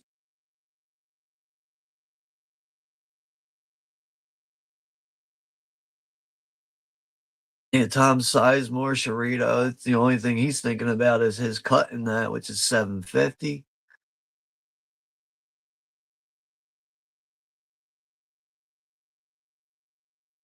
Yeah, I feel like, like being a career criminal like this too, you spend enough time in the slammer, that should be enough reminder for you when you get out of the slammer. You're gonna go back to that life. There should be enough reminder there of what to do, what's smart to do, and what to stay away from, and what's not good to do.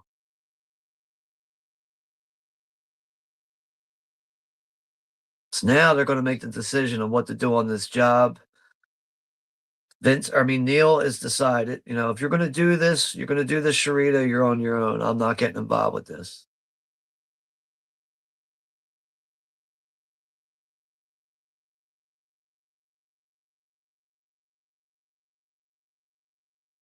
Yeah, at the same time, it's Neil, he's got plans to go away with Edie and do things. Yeah, you really think Sharito would have been a lot smarter with this, considering he has a wife, kids, money, investments, T-bonds, all types of shit. He just ain't no nobody. He might look like a regular nobody or something. So then he says to Neil here, he's like, "You know what? The action is the juice for me, so I'm in." And that makes Chris smile because he realized, all right, I got someone to join me. I don't have to do this job by myself. And Cerrito says, oh, yeah, fuck him, let's do it. And Neil gets overruled there. So now Neil is going to start playing the role of the cops because the cops have the eyes on them. Neil is going to start putting the eyes right back on them. But they also know that Chris and his wife Charlene, they know that Charlene is cheating on him. So they're gonna go ahead and, turn the guy that she's having the affair with. They're gonna turn him into a fucking rat weasel and get him to try to cough up some info with the iconic line here. I heard she's got a great big ass, or whatever the fuck it is he says.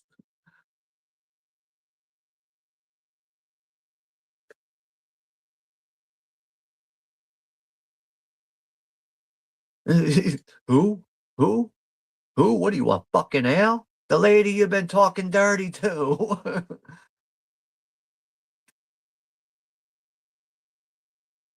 So yeah, they realize they do have the upper hand on him because this guy is apparently like on parole back in Newark, New Jersey. You can tell like her, she got a great ass, and you got your head all the way up it.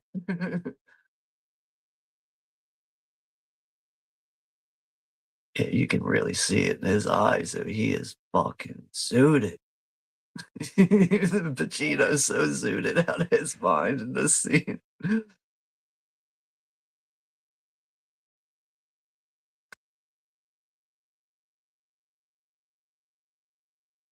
All right, so Greg has viewed the 24 series.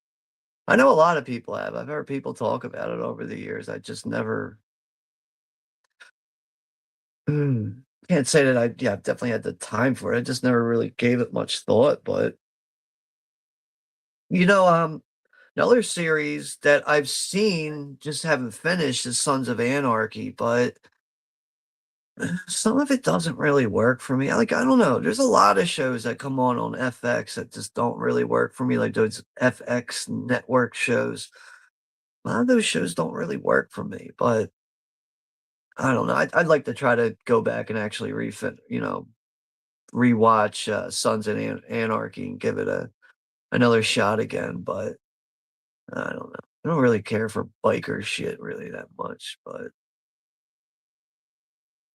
I know I've seen the first 2 seasons. That's another thing, man. I really left myself with a cliffhanger after the 2nd season. Just never found the motivation to go back to it.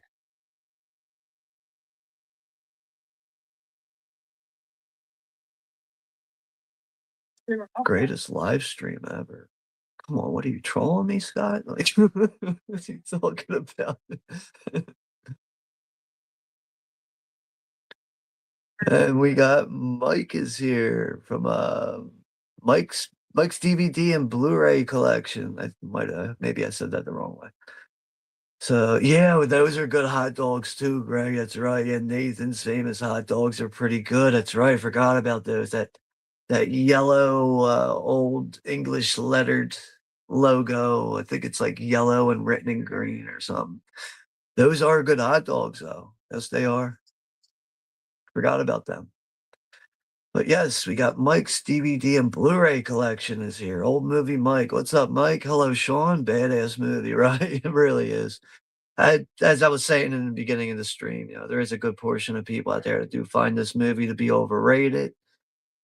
Some things about it I can agree with, but The cast you get in this movie and the performances on top of that, really just enough here to be such an ultimate epic classic movie here, man. Movie's aged very well at 30 years old too today.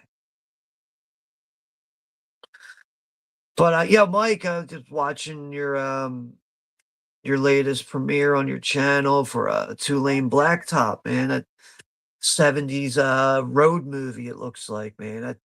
I gotta see that one, so I might have heard of the movie over the years, maybe it's, like, slipping my memory, I just know I've never seen it, so, watching your premiere on that is, just a good reminder, that I need to see that one. And yeah, I love movies from that time period too, that's, early '70s and on up until this point. Big fan of that stuff, so but that Region B release you got from, Eureka, I think it was Eureka Entertainment there, Masters of Cinema Collection.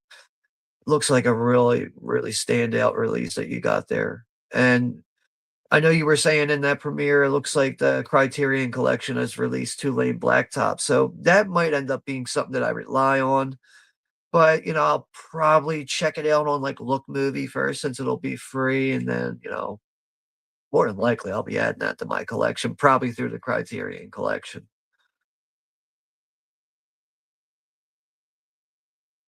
But, like, with watching you on this platform and, like, getting to know you and seeing you go through, like, some of your collection too, like, you are a, real no joke legit collector. You really know your shit top to bottom, every area of cinema and genre films, so sometimes you might, like, do a premiere for something that might be like, I have no idea what he's talking about, but just hearing you out, your premieres aren't even all that long either.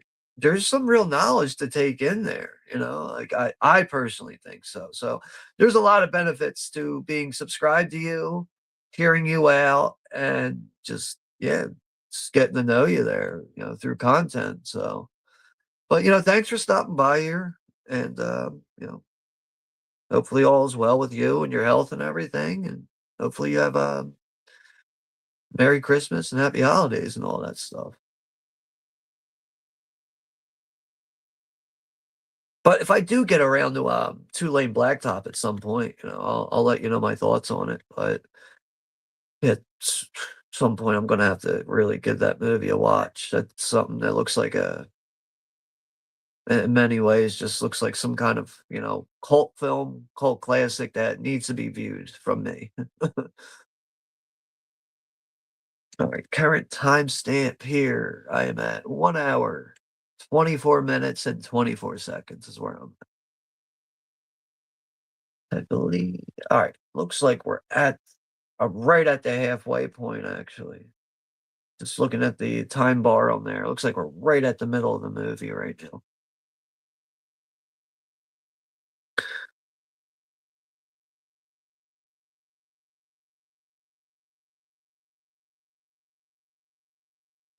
Let's try to get Mike's channel shared out here. You guys should definitely be subscribed to him.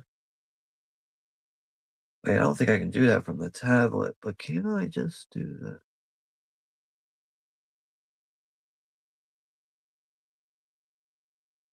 No, but of course I could ban him if I want. Like, come on, man. Limited bullshit to a cell phone on a stream.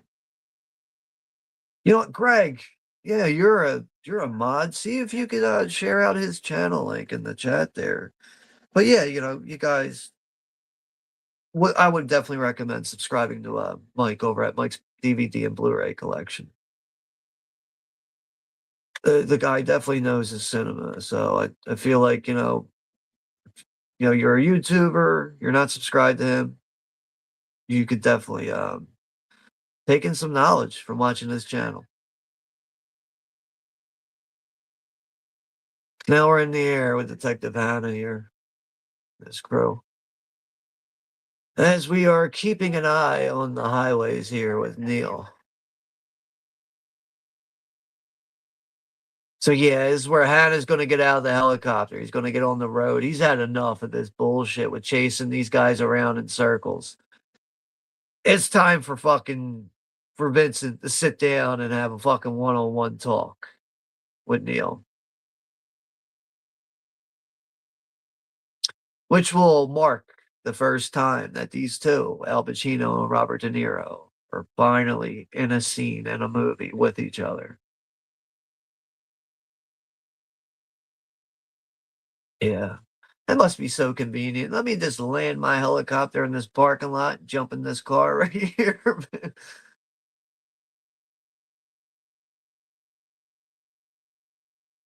Oh, I love the music in this movie. I think that is that Typo Negative, that song? I know Moby is the one that does like the main theme music. I gotta look that up now. That other song. This song's a fucking banger, so man.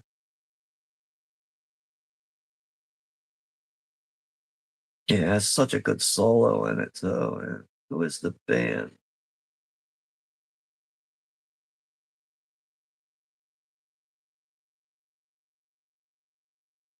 Yeah, so Hannah's pulling over Neil now. Vincent's pulling him over. He's ditching the gun. Technically, they got enough to bring him in right now, too, if they really wanted to, but nah, that'll really fuck things up.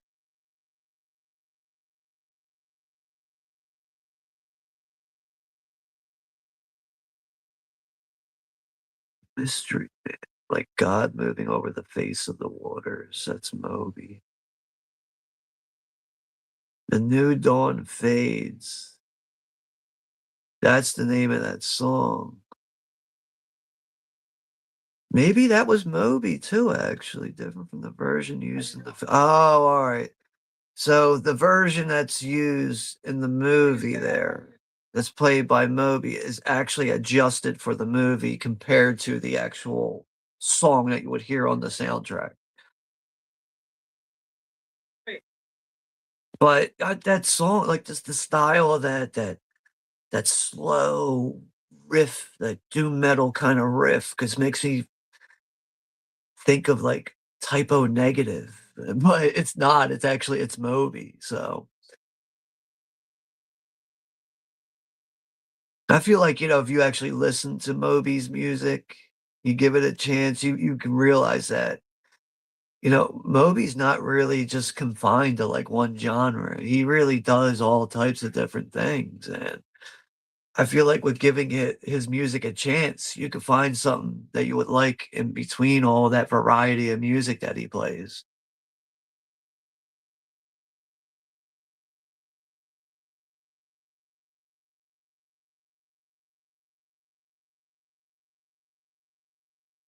Yeah, he does the whole damn soundtrack.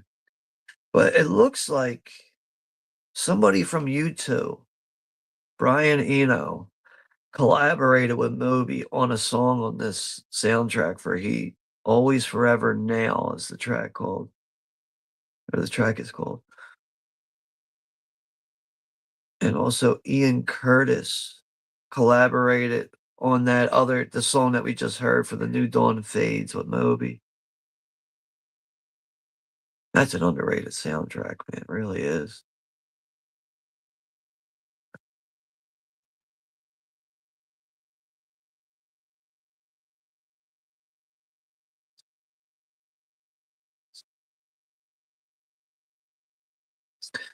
So yeah, now Vincent and Neil, they're just gonna have a fucking keeping it real conversation here. Man to man fucking moment between these two.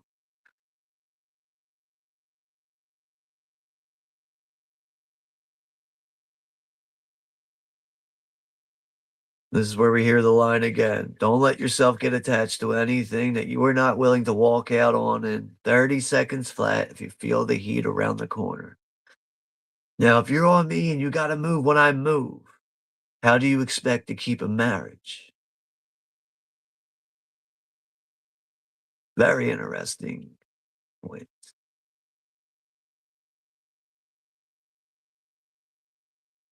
So he explains to Vince, he's like, you know what? I have a woman. He lies to her though. He says he tells her that he's a salesman. Some ways he is.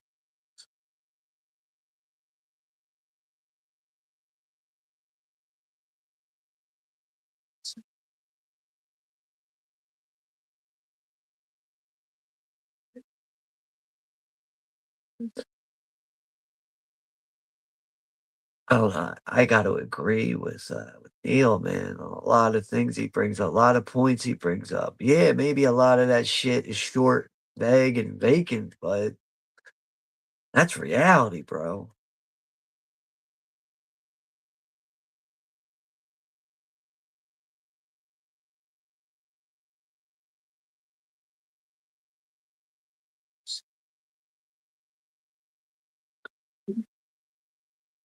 'Cause where Vincent's gonna talk about the reoccurring dream that he has, and it's all the victims that he's dealt with over the years, and they all have 8-ball hemorrhages in their heads.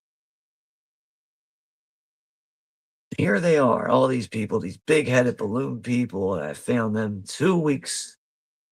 The neighbors reported the smell of these people, and all this eats at him in this dream that he has all the time.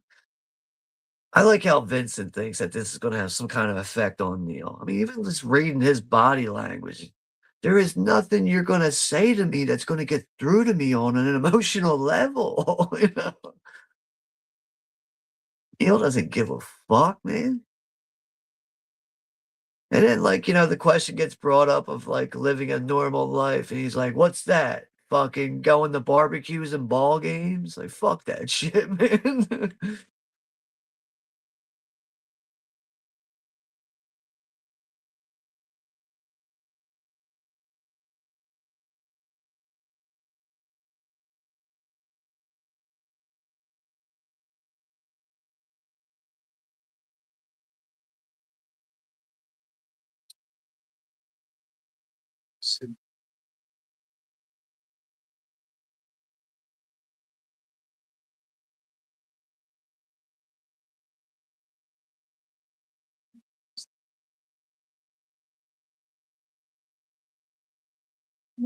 Well, now after having this conversation with these 2, they both know what's coming.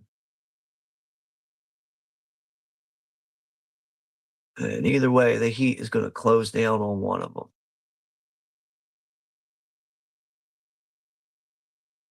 When Vincent says before he leaves, "Situation comes, and it's between you and me.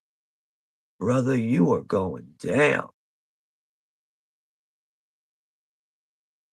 And Neil says here, "There's a flip side to that coin. What if you do got me boxed in and I gotta put you down? Because no matter what, you will not get in my way." Neil is not going back to prison.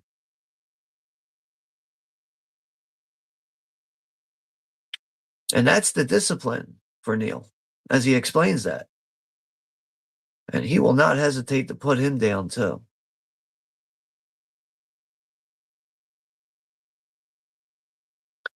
Neil don't give a fuck, man. He doesn't give a fuck if he's got this lady friend that he gives a shit about. Nah, he's been through too much. He's been through too much, spent too much time in the slammer. He ain't going back. So it's get the job done or it's gonna be death. And again, that's keeping it fucking real.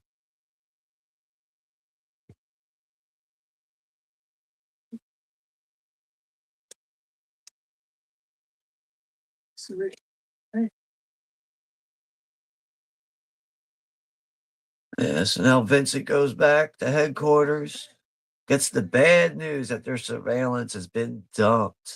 9 PM. 9 PM tonight, that shit has been dumped.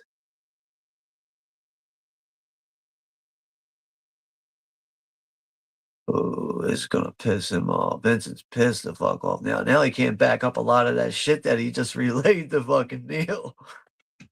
I just dropped the remote. This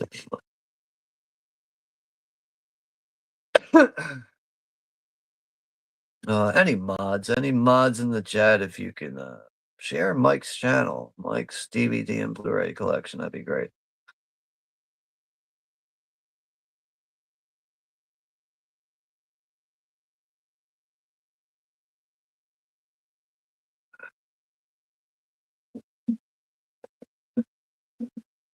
And we're working on the bank job,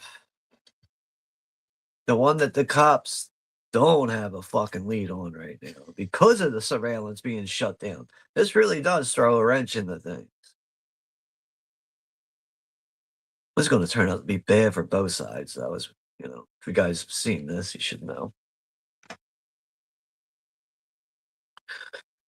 I don't think there's much to spoil here. You guys should definitely. You guys haven't seen this movie. I don't know what fucking rock you've been living under.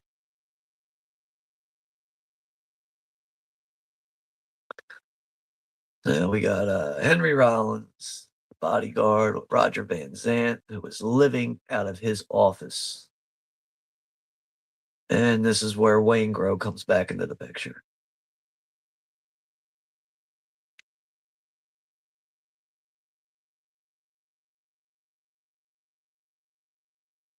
So yeah, Roger wants to know a little bit more about Neil and his crew. Obviously, he didn't know enough to not fuck with this guy. If he would have, I think if he would have known a bit more about Neil and his crew, he wouldn't have attempted to do what he did.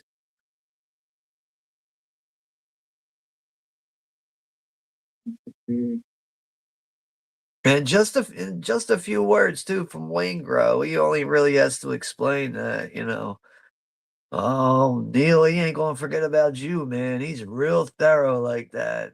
He ain't gonna forget about you. Yo, this looks like the same fucking diner in Pulp Fiction, which I probably is. It's gotta be, man. This looks exactly like the same diner in Pulp Fiction.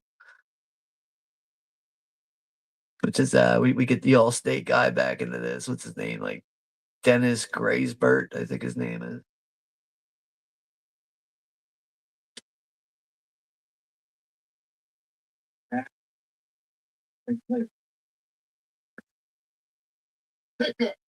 Yeah, why's that guy gotta be so hard on this guy? Like, okay, he's out on probation, but he's doing his job. Like, get off his shit, man.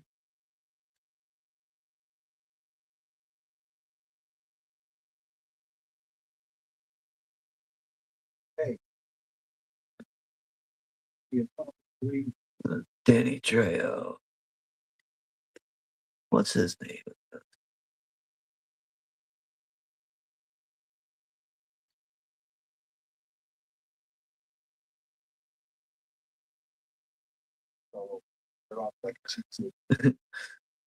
The cops all over me, man. They're on me like a cheap suit.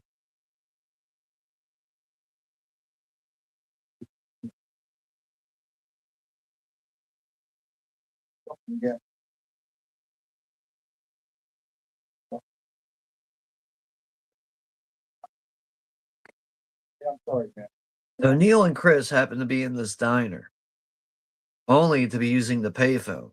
No tracebacks. And as they're in there, they take a look, or they happen to just be looking in a certain direction of the diner. They notice the cook who is back there. And this is a guy that they used to use on previous jobs to drive, a getaway driver. But they're shocked at the fact that he is, cooking food at the back of this diner.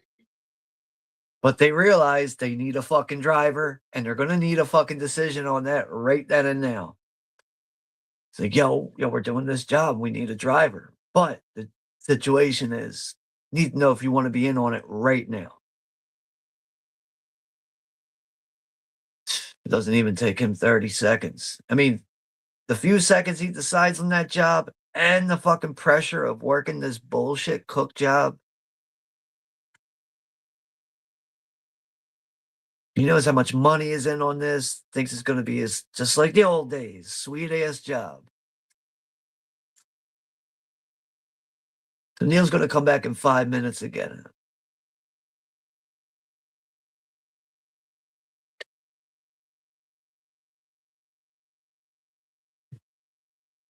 Then he walks out on this. Rose, the manager across the fucking kitchen. He's had enough of that white man.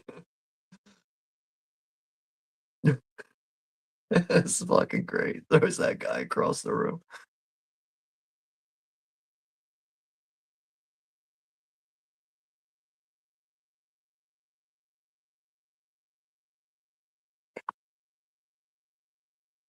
All right, Neil is walking into the bank now. The heist is about to go down, man. Some people are about to lose their goddamn lives.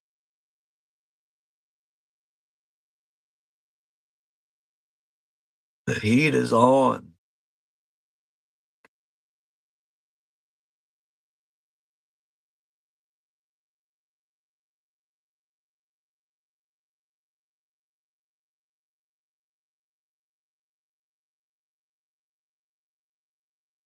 Yeah, they're all in there now. Can't believe like nobody notices the fucking shotgun under Sharito's fucking gray suit jacket. His big ass gun. He's trying to obstruct it with like a newspaper and shit. Oh man. It's so obvious. But people are so busy in this bank. There's a lot of people in there too. Then Chris takes a blackjack and starts beating the shit out of the security guard here. Neil does his part, and they get the guns drawn quickly. Can you imagine the adrenaline? This would be enough. Like I'd be throwing the fuck up, probably. Honest, if I was like in this situation, I'd probably be like, "Hold on a minute, I gotta throw the fuck up, man. It's too much of a rush right now."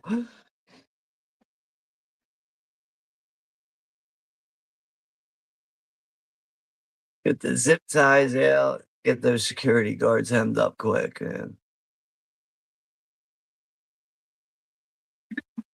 Uh, no joke with those M16. Think of your family. Don't risk your life. Don't try and be a hero. Right now, I want you to sit on the floor and put your hands on your head. Anybody feel sick? Anybody got heart trouble? Go ahead. That'd be funny if Neil was like, instead of like saying what he's saying here, he's just reciting that. A man told me that, don't let yourself get attached to anything that you can't walk out on in 30 seconds flat if you feel the heat around the corner. All right, everyone.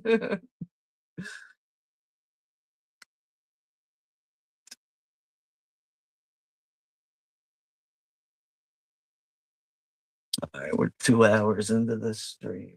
Got about an hour to go. Looking for another remote. All right, they're bagging up the money. Brand new fucking money. Imagine what that smells like. Yeah, we got an hour to go. We'll be done here.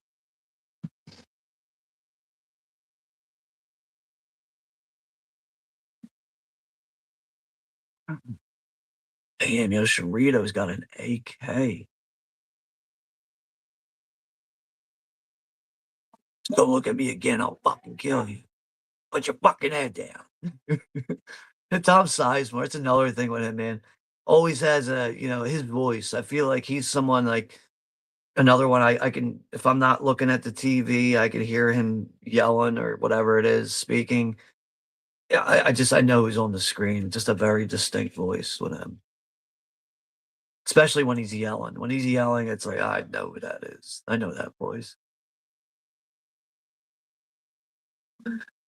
So now Neil and his crew getting the info as it leaks right now. Barry's National Bank, 11:30. Now these guys need to fucking make up for lost time. This was almost a sweet fucking deal here, man. They got the money. Now they just need to escape. Get the fuck out of Dodge. So now Vincent and his crew, all suited up, bulletproof vests, are ready to go. They know these guys ain't fucking no joke either. It's just money or death, man. Any lives want to get in the way, it's going to be death.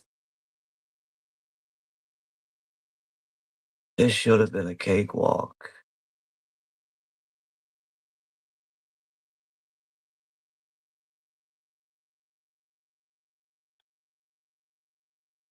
That's another thing with Tom. Even when Tom Sizemore laughs, I just know who that is right away. But I really think Tom Sizemore was just cast it perfectly for this movie too.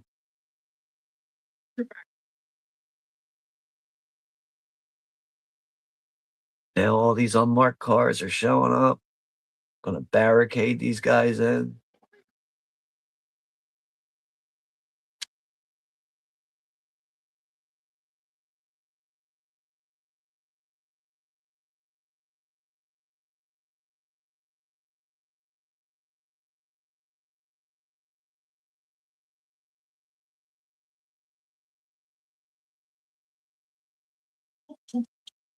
Yeah.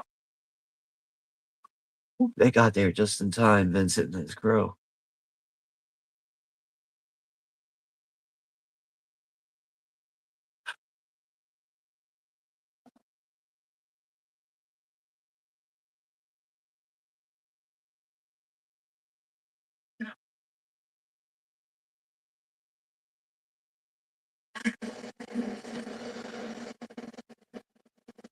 And the sound of that fucking firepower. That's another thing, man. That has just got such a heavy punch, man.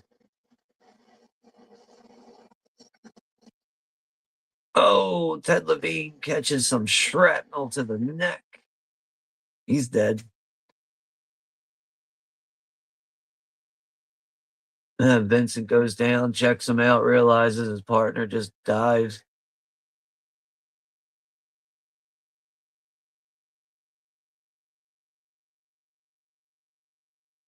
As they're driving away now, traffic's hitting the brakes. Everyone's freaking out. Neil says, "Fuck it, man. I'm shooting at these cops through the windshield." Again, another situation. It's some balls to shoot through that windshield because once you shoot, that first bullet's going to spider web that fucking window. You ain't going to be able to see anymore. Now the driver's been hit. He's dead, gone. Peace out, Allstate, man. He's dead. And this scene is intense, man. Say what you want about this movie, but this scene alone is literally one of the most intense moments throughout all cinematic history.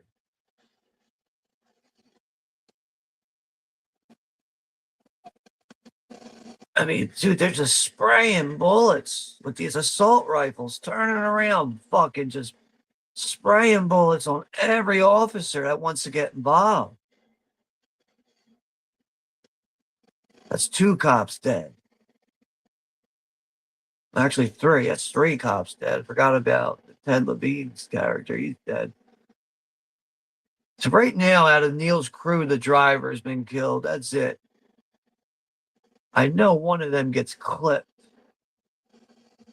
3 police officers are dead. Imagine being one of those bystanders in a car. Your car got barricaded in the middle of this shootout.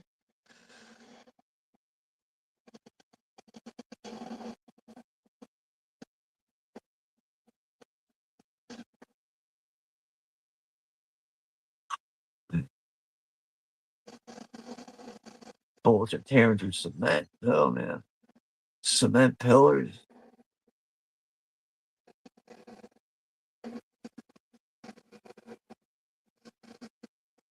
And Neil's got them covered now.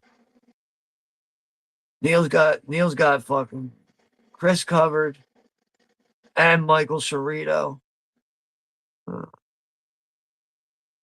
But now these guys got to split up. That's 4 cops dead.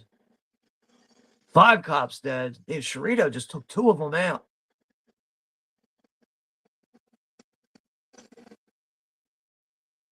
6 cops dead. And then Chris takes it to the shoulder. Val Kilmer, that's right. He gets hit right in the shoulder. This is where Neil knows that him and his boys are in a fucking world of shit now. 7 cops dead.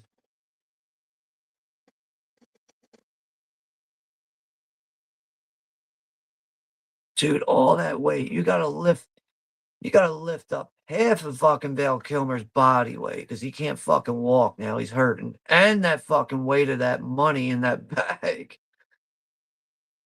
7 cops dead, though. 7 cops are dead now. It's a lot. Running through a fucking shopping parking lot, like a food store parking lot here, shooting at cops. General public in the way. That's 8 cops dead. Never really paid attention to the body count like this. 8 cops are dead.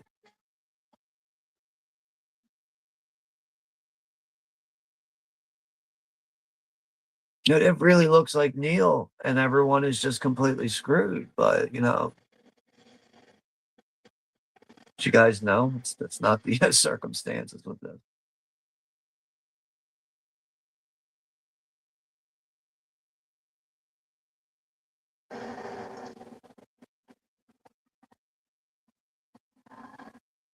And Neil gets out of there with a shitty Ford station wagon. But really, I think Neil and Chris and all them, they would have gotten caught if Vincent's fucking surveillance, team didn't get shut down. They would have been on them like flies on shit, I think. But because of that, that makes them, one step behind. And Tom Sizemore, Sharito's left to himself, unfortunately. He grabs a little girl as a hostage as he's fucking got an automatic assault rifle just spraying across the public. And the intense music that builds up in this scene, too. But Vincent's got eyes on him. And he knows that he cannot miss with this one shot. As Sharito turns around, he sees Vincent. Vincent puts it right at him. And that little girl is safe.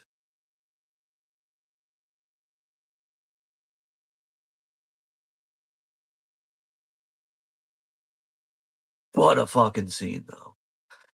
One of the best action scenes throughout all cinematic history, in my opinion. So intense. And now the aftermath of it all. Sharito's wife is paying attention to the TV. I don't know if she actually gets the news of, Sharito actually dying, but she knows. This shit did not go as planned.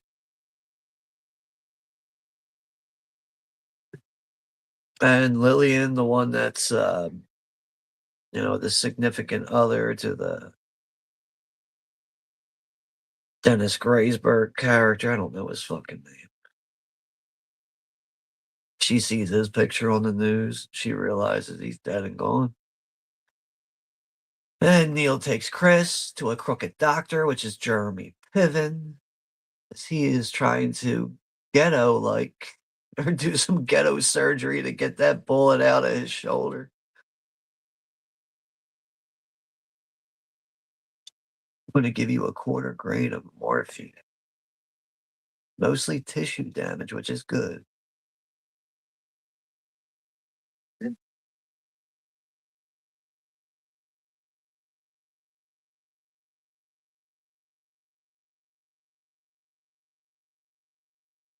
Well, he's just taking money out of that fucking stack there, out of that bag, giving it to the crooked doctor.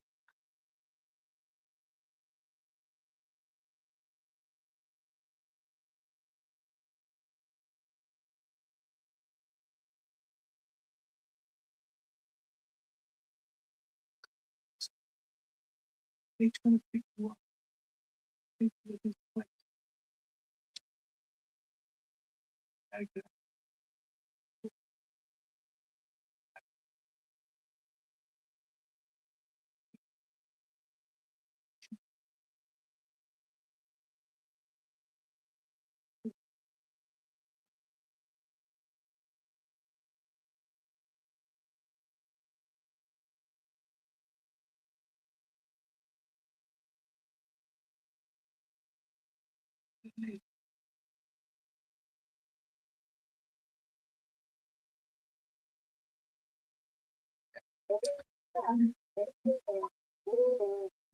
Right now.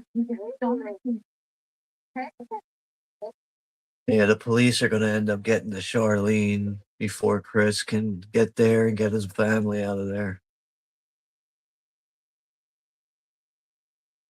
Now it's it's the families, everybody outside of these guys that's going to feel the brunt end of all this shit. It's the cops fucking, those fucking weasels fucking get all of these people involved in this shit.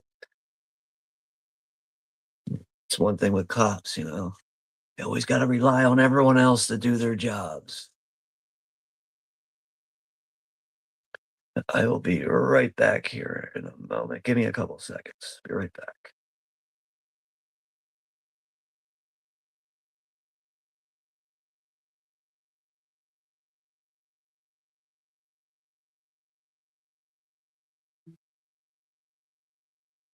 Alright,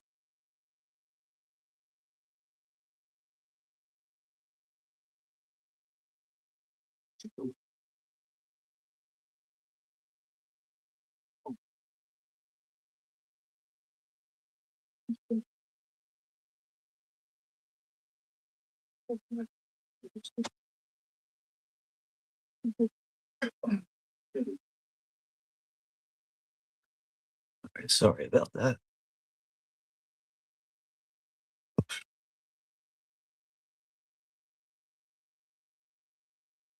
Yeah, this is where we get Danny Trejo now.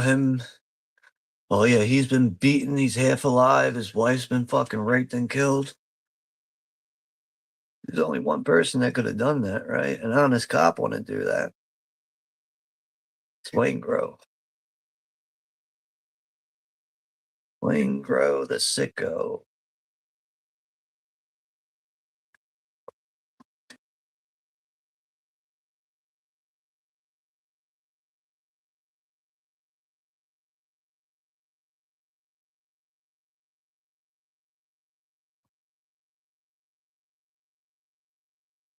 Yeah, Trejo knows he ain't gonna make it. As Neil's like, oh, I'm gonna call an ambulance. He's worried about his wife, and he's gotta relay that message. And he's like, your wife's gone.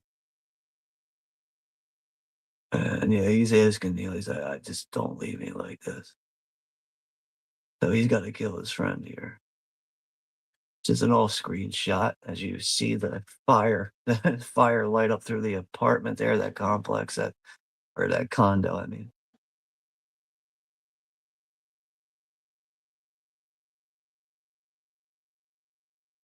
Neil is going to call Nate now, John Boyd.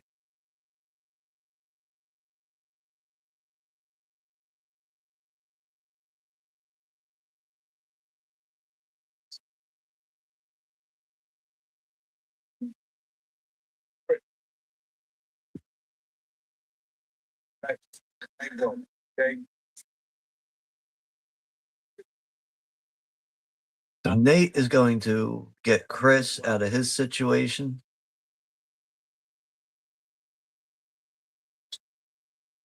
Neil is explaining to Nate that the whole fucking plan is blown now. Whole plan is going to shit.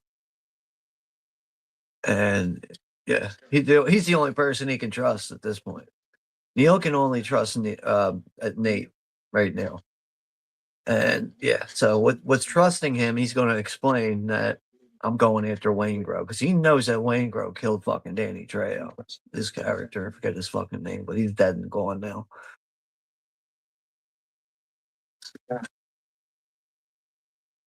This is where the heat level really gets turned up, though. From here on out, rest of the movie's just fucking intense.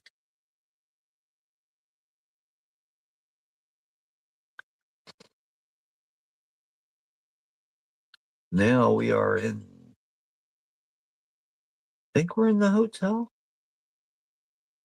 Forget right now.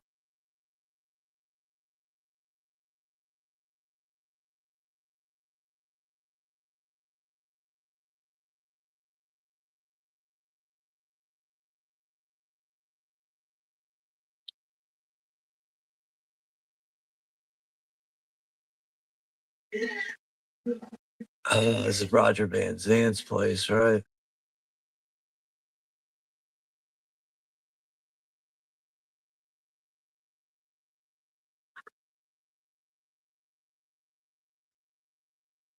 Okay. You ratted McCully up. How'd you? Who told you that? Who?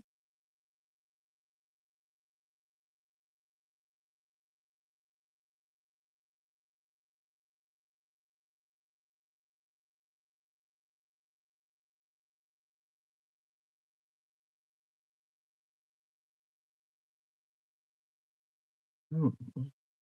You know this place. Oh, that's right. Neil is gonna go kill Van Zant here, right? I think that's it, who he kills here, right? Yeah, right. Okay. Because he's in hiding from Neil.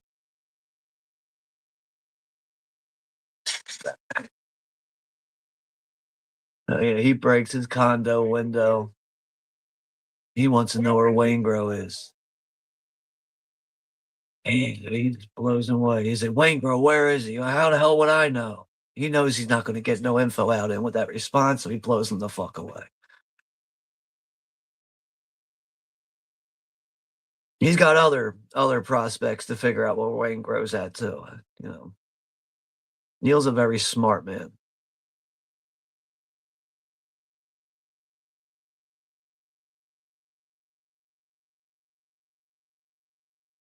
But yeah, the police have gotten to Chris's wife, Charlene Ashley Judd.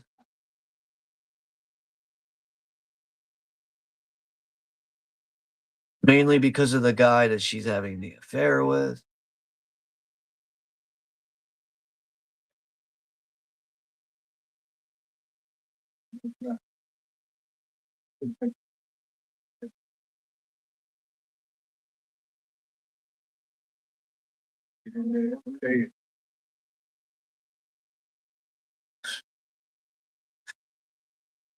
I mean, as much as a scumbag that Charlene is, you know, she's one of those gold digging backstabbers.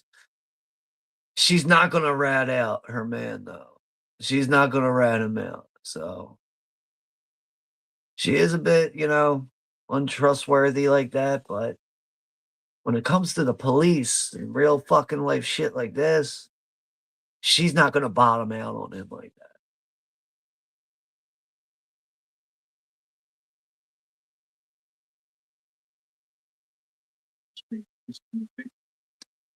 But you know, she's gonna play the cops here too. She's gonna play along like she's gonna do everything that they ask of her and reeling in Chris and all the other guys. She's gonna fucking just do the bare minimum to get by on all this. And yeah, she's gonna play the shit out of these cops.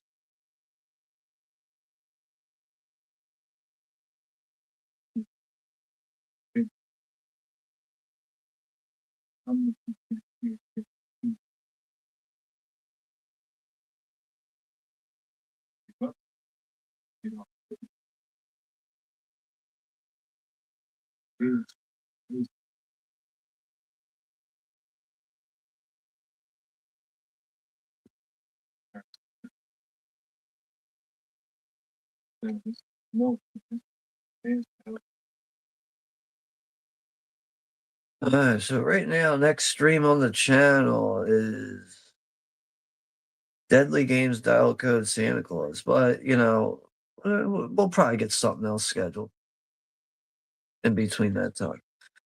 So yeah, there's gonna be some other things I'll try to get in place and all, you know, for streams, you know, just to end out the rest of the year here. But yeah, we're definitely gonna be doing 12 Monkeys. That's another favorite of mine from this year. It's another one's gonna be 30 years old, so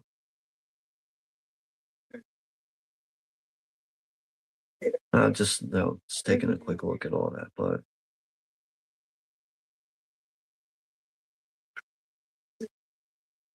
Apparently, Neil got sold out to us by this cowboy named Waingro. Waingro used to be a part of Neil's crew. And he went to work. a lot of this is stemming from Wayne Grow now, why these events play out the way they do.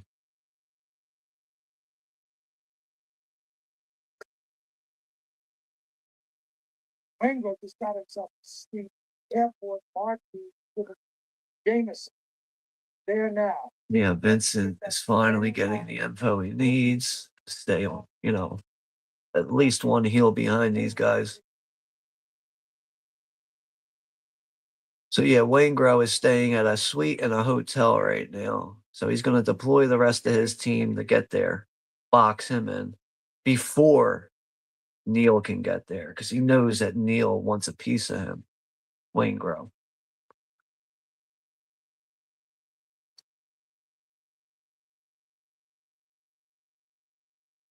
Mm. Weird though that Vincent goes on a feeling that, nah, Neil is still here. I can feel it. Like, what, dude? You a supernatural cop all of a sudden?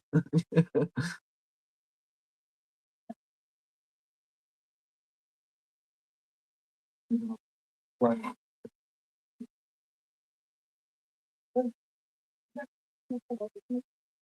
This is where Edie is going to find out the truth about what's going on with Neil. He's not a salesman, doesn't sell metals for a living.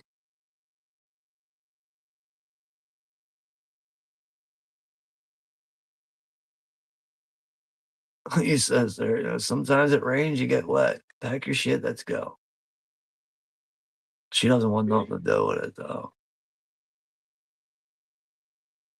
I guess he thought because he knows that she cares about him, she thought that she was just going to go along with it, but now she wants nothing to do with it.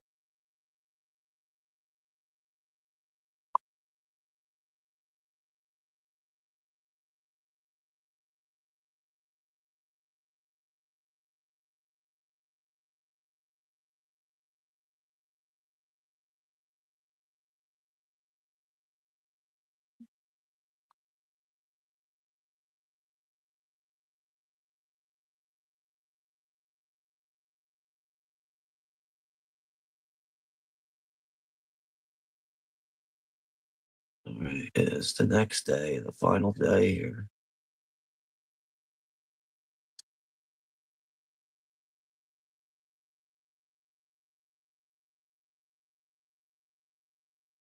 Yeah, so Neil basically has Edie against her will right now. Being a little, and Neil's a bit in denial, a little bit of denial with the situation with her.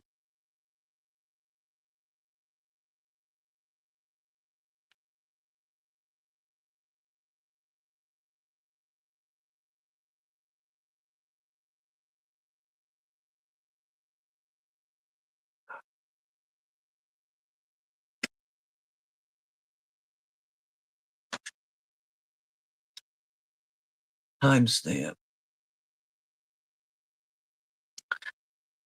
2 hours, 10 minutes, and 45 seconds. So got about half hour to go here.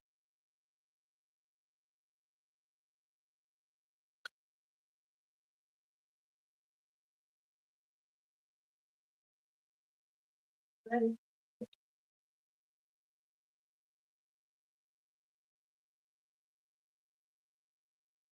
Oh, right. Forgot about this. This is where Vincent comes home, realizes his lady is cheating on him. Forgot about the TV scene here. This is a funny scene. He's like, I understand you're angry. Like, yeah, I'm angry, Ralph. You can ball my wife, do anything you want, lounge around here on her sofa, but you cannot watch my motherfucking TV.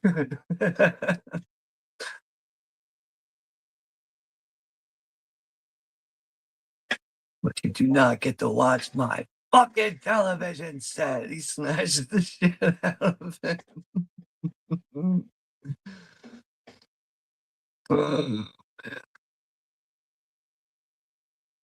I said, put the television set down. He's like, I never cheated on you, bitch.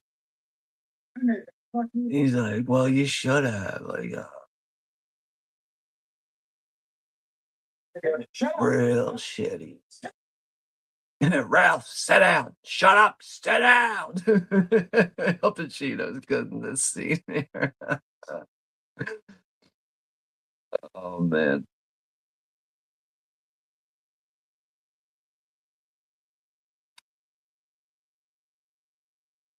Maybe it's because I'm stoned on grass with the Prozac. Like, oh wow. Swear like every fucking broad's on fucking Prozac, man.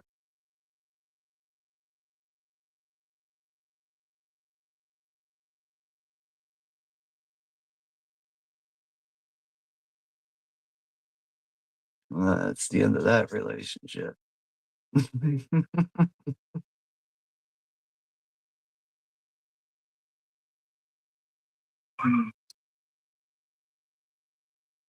Yeah. Mm. So now, yeah, Neil's going to meet up with Nate. He's gonna have some spending cash for him. I mean, I don't even know why he needs that, but really, he's he's he's giving him an envelope that has plane tickets in it. I don't even know why he's giving him cash. It's weird. He doesn't need cash.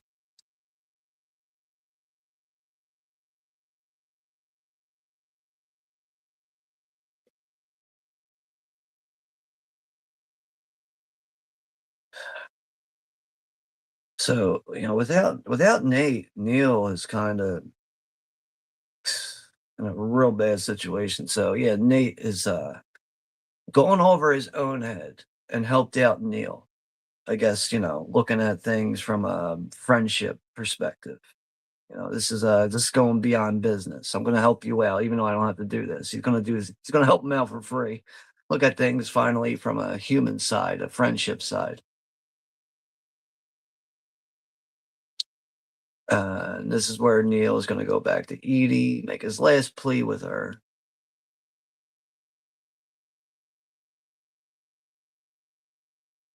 Yeah, this is where Neil is gonna explain it, or he's gonna actually be fair with Edie and say to her, well, he's gonna explain everything and then say to her, like, look, if you want to walk from me in this situation, you can.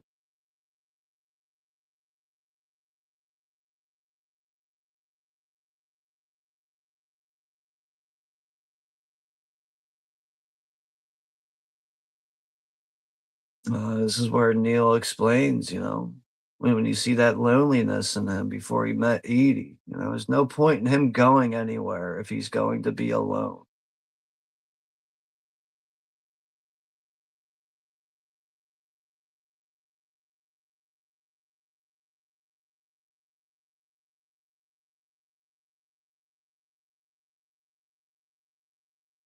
But Edie decides to hear him out, open up to him a bit, be a human being about the situation. So she sides with him, which I think is a bit surprising when you consider what has just happened moments before.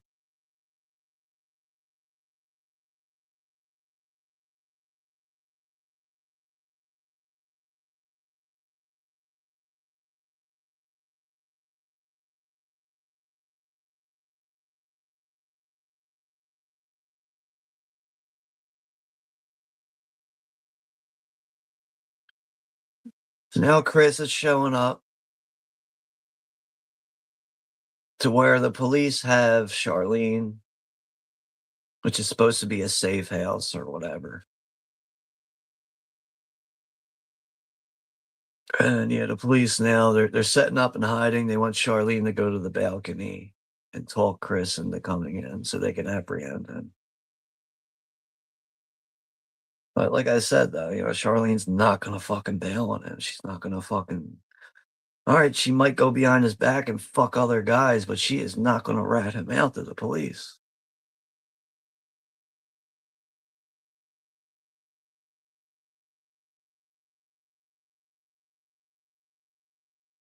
Yeah, Ashley Judd's got bad skin in this movie.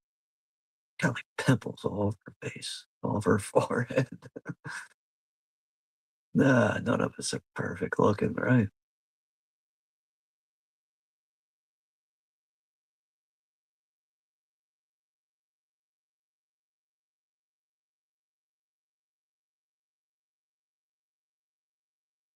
This is where Chris is gonna get out of his decoy Camaro.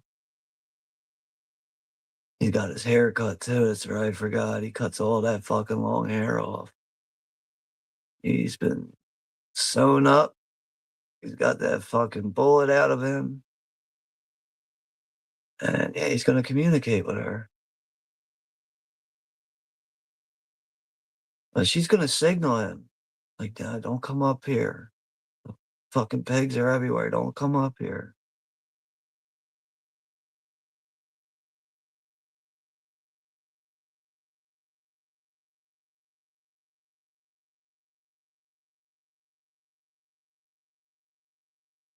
Yeah, that's enough for him to, turn around, roll out. He's not gonna be able to see her or Dominic for a long time, his son.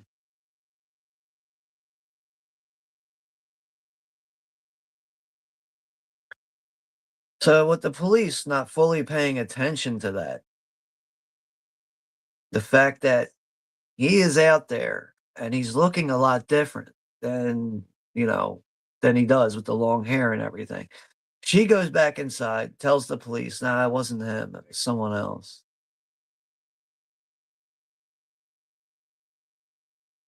But, surveillance is still gonna take him anyway. So, yeah, they cut him off here. It looks like he's fucked, right? I think he's, like, rolling around different fucking identity or different, ID cards on him. Obviously, he looks different, though. Says John Peter. This is where the cops relay to someone, yeah, to tell I forget the fucking cop there. Like, "Oh, this is some guy named Bukowski or something." Like, "Alright, roger that, let him go." He gets out of there. They drop the ball again.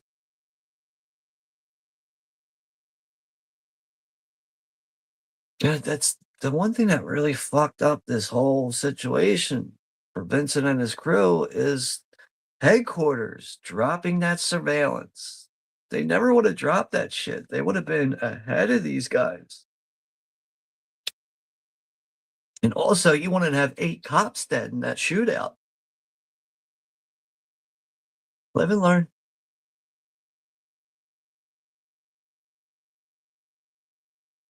This is the last we see of Val Kilmer as Chris.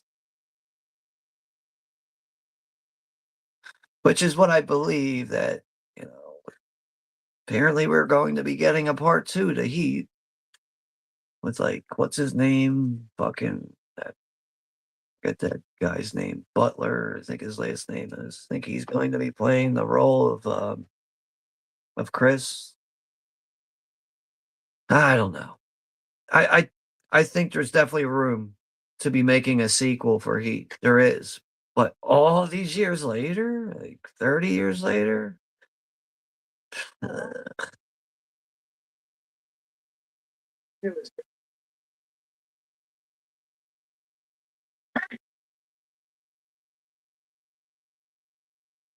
now Vincent knows Neil is gone. You missed out on capturing Chris. All you have is his wife. What do I got? Bon voyage, motherfuckers. What do I got?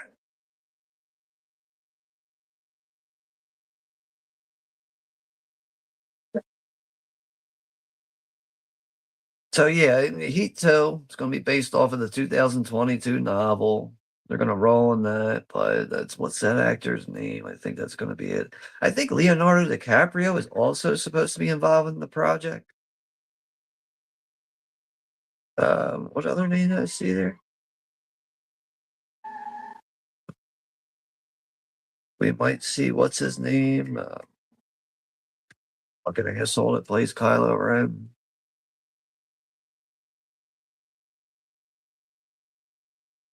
Oh, Austin Butler, right. So, yeah, might have Adam Driver in that. Bradley Cooper is attached to it. Christian Bale, Leonardo DiCaprio, Austin Butler.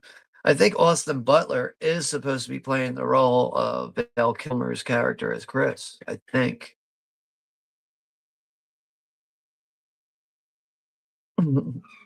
That scene's funny. You see Vincent so pissed off in his Crown Victoria and he kicks his TV out the fucking car. And you got these guys, these random bystanders that are just sitting at the bus, like, what is this guy kicking a TV out of his car for?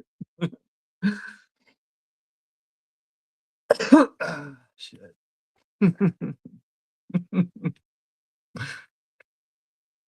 right, we're taking it down.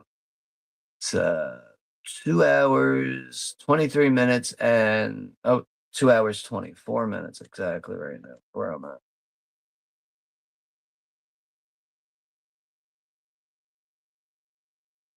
Uh, Vincent now, you look at his situation, he got nothing. He's staying at a random hotel. Obviously, his wife has left him for some other fucking half-ass scumbag. Everything's crashing down on Vincent now. And oh no, this was actually his condo.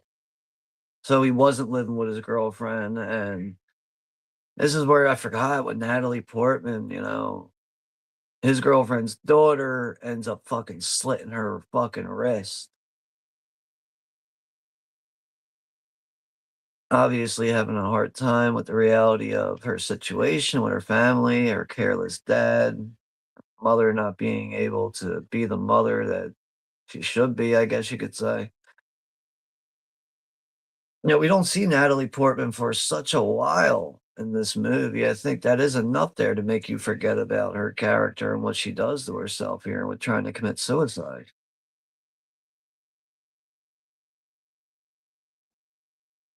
But if you ask me though, I feel like, like Natalie Portman in this movie is like nothing but filler. Like the little girl, it's like that's fill-in time. And it's like, you can cut this shit out. You don't need these fucking people. Like,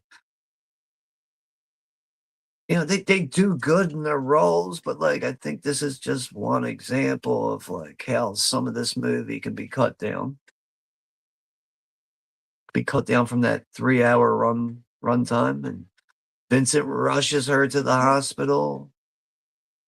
Mother's already there trying to make missing persons reports because she has no idea where her daughter's at. Ah, come on, let's get a doctor in here. I'm a surgeon, doctor. I think she cut both off. I can hardly feel a pulse. Pressure's way down, so's a respiration. Innovative. Last time anybody saw her. Where did you find her? Bathtub. All rest of the cat. Our door standing wide open. Reality of everything's hitting all these characters now.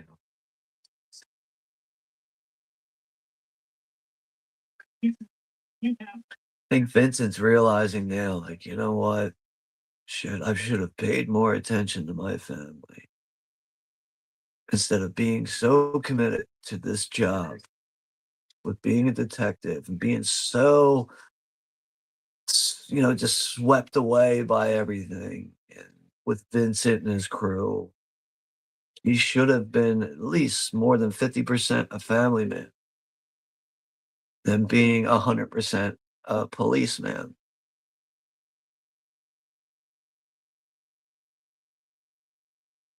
But, I think when you take all of these situations into reality, no blueprint for that.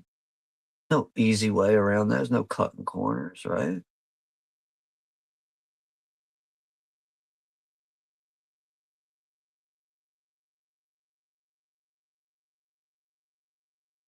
So now we got Neil and Edie.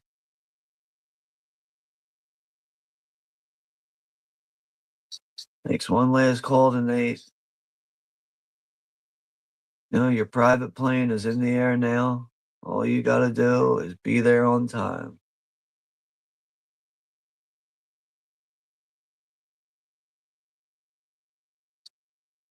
So he's giving info to Neil about where Wayne Grow is. He's like, but I figured you wouldn't give a shit at this point. He's like, oh, you figured right. This is gonna eat at him. This is gonna eat at Neil. He's not gonna be able to just fuck him. Let's get out of here. Neil should have made the decision, though. I don't know. If I was Neil in this moment, I'd be like, "Fuck him, man." You know, like, "Edie, I got you. Like, we got all the money in the world. You got the world in the palm of your hands at this point, man." But, you know, Neil lives by a code. That code's eating at him right now. He cannot let Wayne Grow slide, right? He just can't. I love that too. You see it in his facial reactions at Robert De Niro. He's kind of got that fucking cockeyed smile going on. He's like, I know where that motherfucker's at. So he pulls off the expressway there. Oh, I got to take care of something real quick, Edie. Yeah, it won't be long.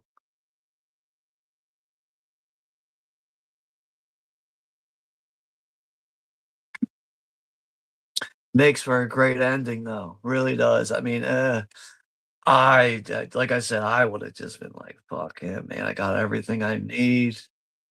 You know, fuck this shit. I'm out of here. Everything's worked out nicely. But Neil wants his cake and he wants to eat it too, man. Oh, it's tough, but really, again, it makes for a great ending of this movie. Fuck, man. That final act's about to take off here.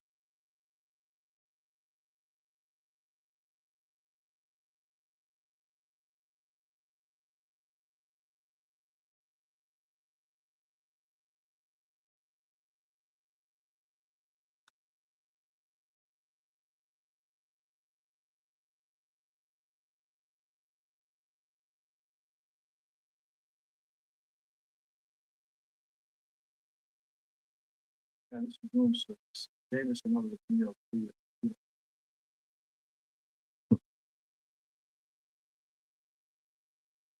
He's gonna sneak back and sneak into the communications level of the hotel. Find out where Waingro is exactly.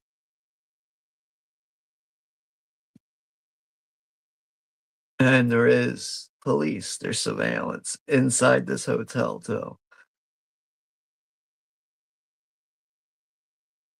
I think the way they crafted this scene is not easy. This is good work from everyone involved in this movie at this point.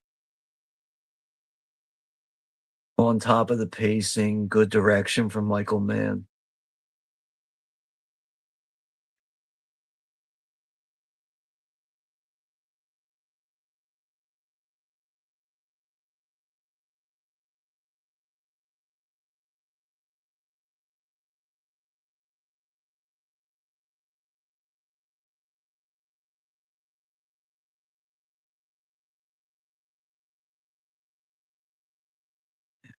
Like, I fall asleep right now. Jesus Christ.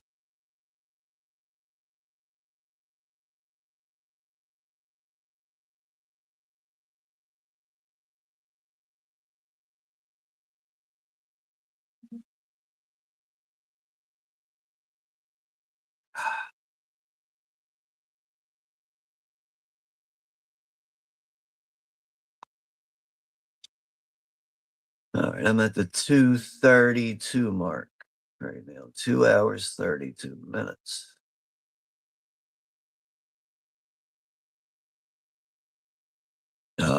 Smart move from Neil there. He's gonna fuck up the elevators by obstructing it with a trash can through the doorway there so the door can't shut. He's gonna pull the fire alarm.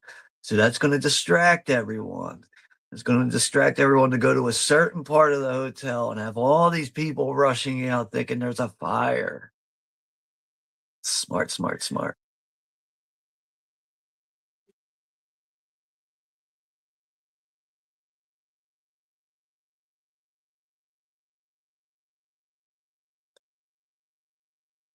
And as much as Vincent, and now we're back focusing on him in the waiting room at the hospital. As much as Vincent wants to be doing his job with his cheating girlfriend, her daughter trying to kill herself, his pager is going off again. So we got to make a decision.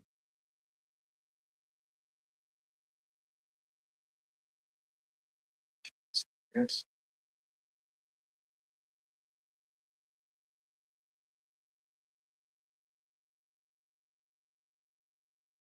Oh, thanks.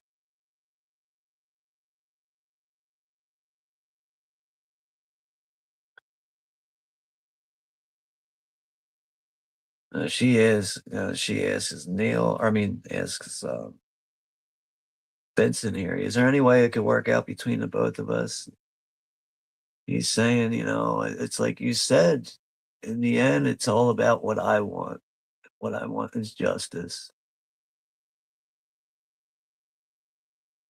And then she says, "Well, go on if you have to." And he says, "No, I'll stay." She says, "No, I'm okay. You need to go handle this."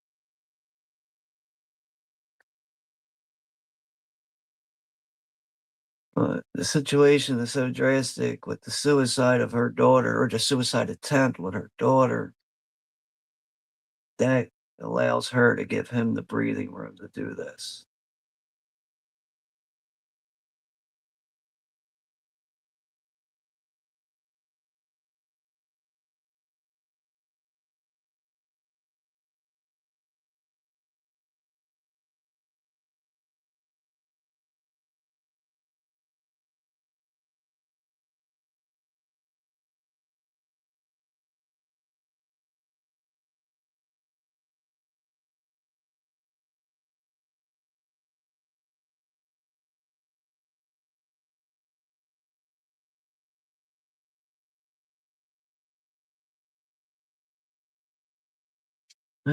Insert Wayne Grove knocking on the door. We got someone at your door, Wayne Grove. There's a fire on level 3. We have to evacuate all the floors. He's trying to like mute his voice as much as possible. So Wayne Grove looks through the peephole. Neil's smart enough. Neil knows he's already, his wardrobe is enough to look like some kind of agent, some kind of like service agent.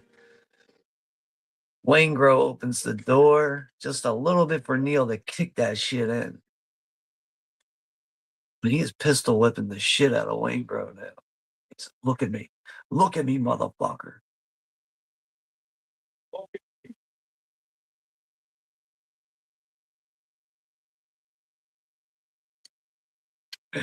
Blows him away. And he puts 3 bullets in. He puts 1 in his chest, 2 in his computer. Now the police, fire department, everyone's showing up. Everyone thinks the fucking hotel's on fire. He's all bugging out.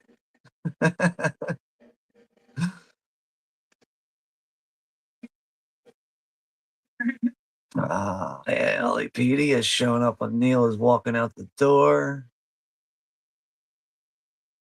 Backs up into this guy, turns around, beats the fuck out of him with a flashlight.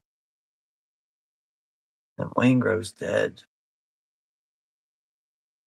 Neil has accomplished everything. The only thing left for him to do is roll the fuck out of there and get out of there scot free with Edie. Everything will be kosher, right? Not really.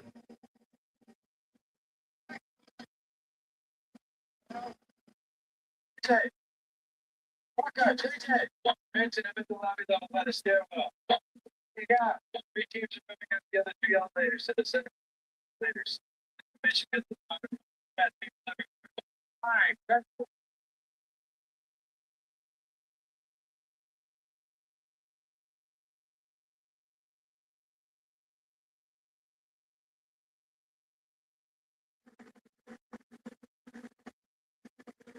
Yeah, so many moments when fucking Vincent gets dropped off from a helicopter as if it's like, he's like taking a bus or something. Like, oh, drop me off here.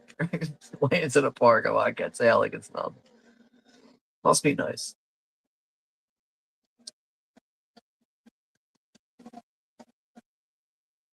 So now Neil is in the mix of the crowd of people panicking, running out of this apparent flaming hotel. Now Vincent's on the scene.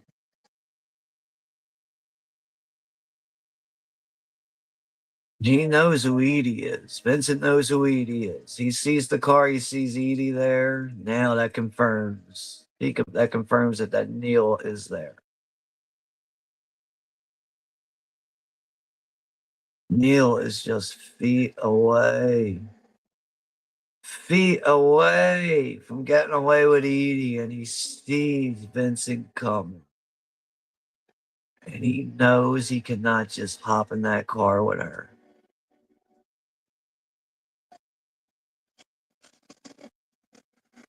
I think, oh man, it's a tough situation. I think if I was Neil, man, I probably would just start shooting, which would probably wouldn't be the smartest idea either. But oh, it's frustrating that everything that you've worked for is right there. It's an arm length away. And he has to walk away from it. He has to walk away from Edie.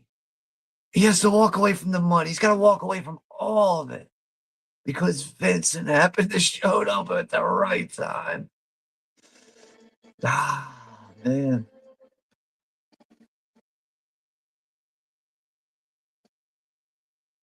And Vincent's running. He's on his heels now. Oh, man.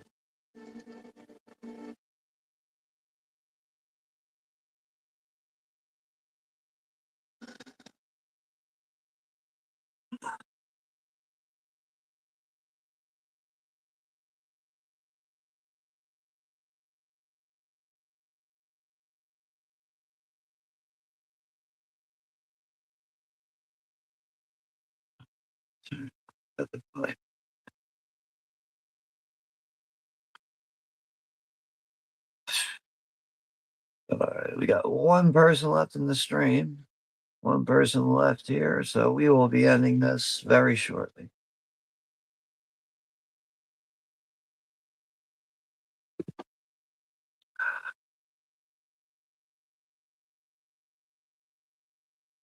Got Vincent chasing Neil with a 12 gauge shotgun. I think Neil just has a 9mm.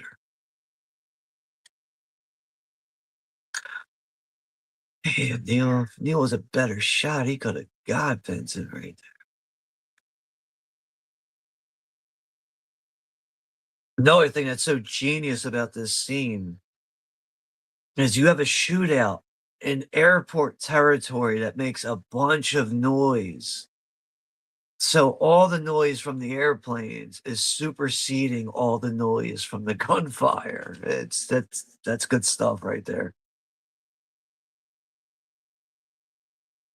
As Neil gets out of the airport parking lot there, or I should say runway, and he's just running into the offside fields that surround the fucking runway.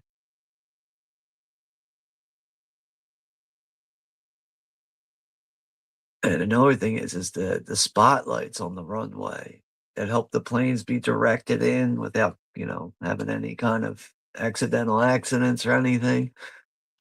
That ends up obstructing the view of both of these guys in this moment.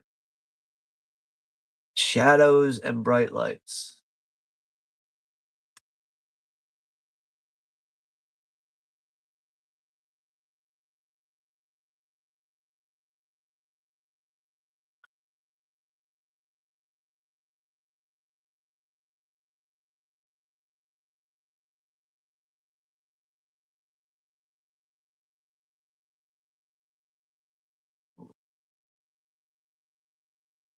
It's getting tense now. The lights are getting brighter again, so the airplanes can see the runway. Now the lights are working in Vincent's advantage. Once those lights go down,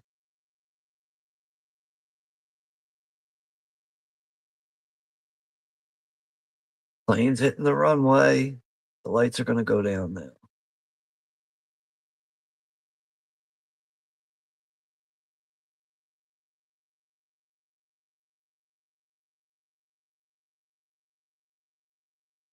It's another thing. Never seen another movie that works with the way air traffic is controlled. That I just, oh, that's thought out very well. The way that way Michael Mann incorporates how things are done at an airport like that and incorporates that into a shootout, done perfectly, man.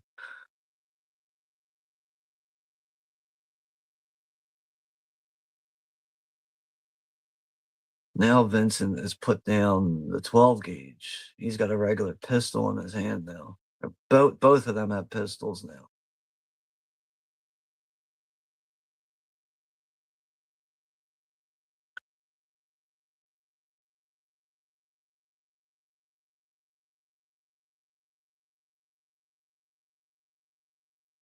Oh, those lights are about to go up because a plane's gonna land.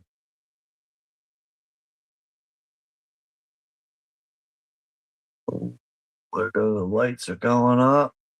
What's gonna happen?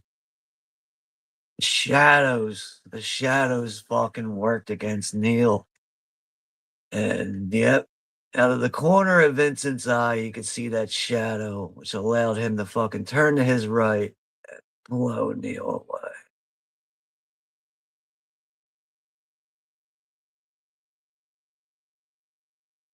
Neil said he wasn't going back. He stuck to his word, man. I'm not going back to prison, man. Fuck you.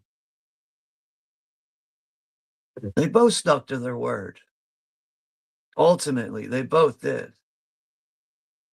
Pacino stuck to his word, or I should say Vincent, he stuck to his word. So if it comes down to it, if I had to put you down, brother, you are going down. Because Neil sits there bleeding to death now. Neil says to Vincent, told you I'm not going back. Vincent says, shaking his head, yeah.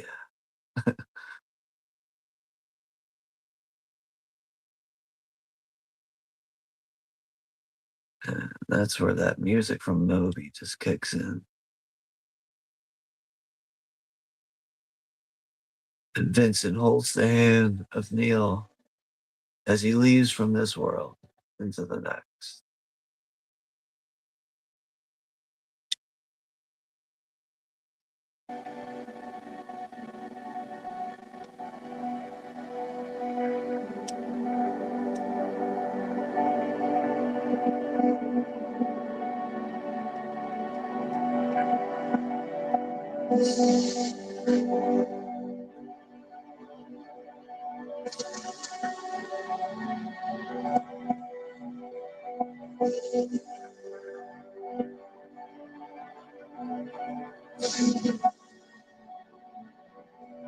Such a good ending. What a great ending there. Both of them holding hands as Neil just slowly dies, bleeds to death. And everything that Vincent has been through, everyone has been through, how everything has just affected their lives between their everyday lives and their jobs. But it had to be one over the other, right? And yeah, Vincent got the upper hand on Neil. So, all right, that is Heat at 30 years old, everyone. We got through it. So, and we got the 59 survivor at the very end here. All right. What's up there, 59? Chicago Blackhawks. I don't know what that says. And the Bruins old school hockey team. Howdy Sean just got in at the remote outpost to hit me hard. Hit me hard hearing about Rob Reiner last night, David Lynch, Val Kilmer, Gene Hackman. It's been a rough patch. Yeah, man. Yeah, I hear you, man. But all right, so that's going to do it for the 30th anniversary for Heat tonight. That's 3 hours stream from me, but yeah, so I will keep you all updated on when the next stream is going to be on the channel. I know the next one says Deadly Games right now. Things are going to be adjusted. We'll get all that figured out, but yeah, I had a good time revisiting this one tonight. It's really up there as one of my all-time favorites from Michael Mann. I know Michael Mann doesn't have a very lengthy filmography. I think we all know that, but he is an all-time favorite for me. I know some people think it's an overrated movie. That's fine, perfectly fine. I think it's far from a perfect movie, which is another reason why I rate it at an 8.5 out of 10. But I still love this movie. Every time I watch it, I have such fun. I enjoy this all the time. So thank you all very much for watch Heat at 30 years old today. Take care, be safe, happy holidays, and I'll see you all in the next one, everyone.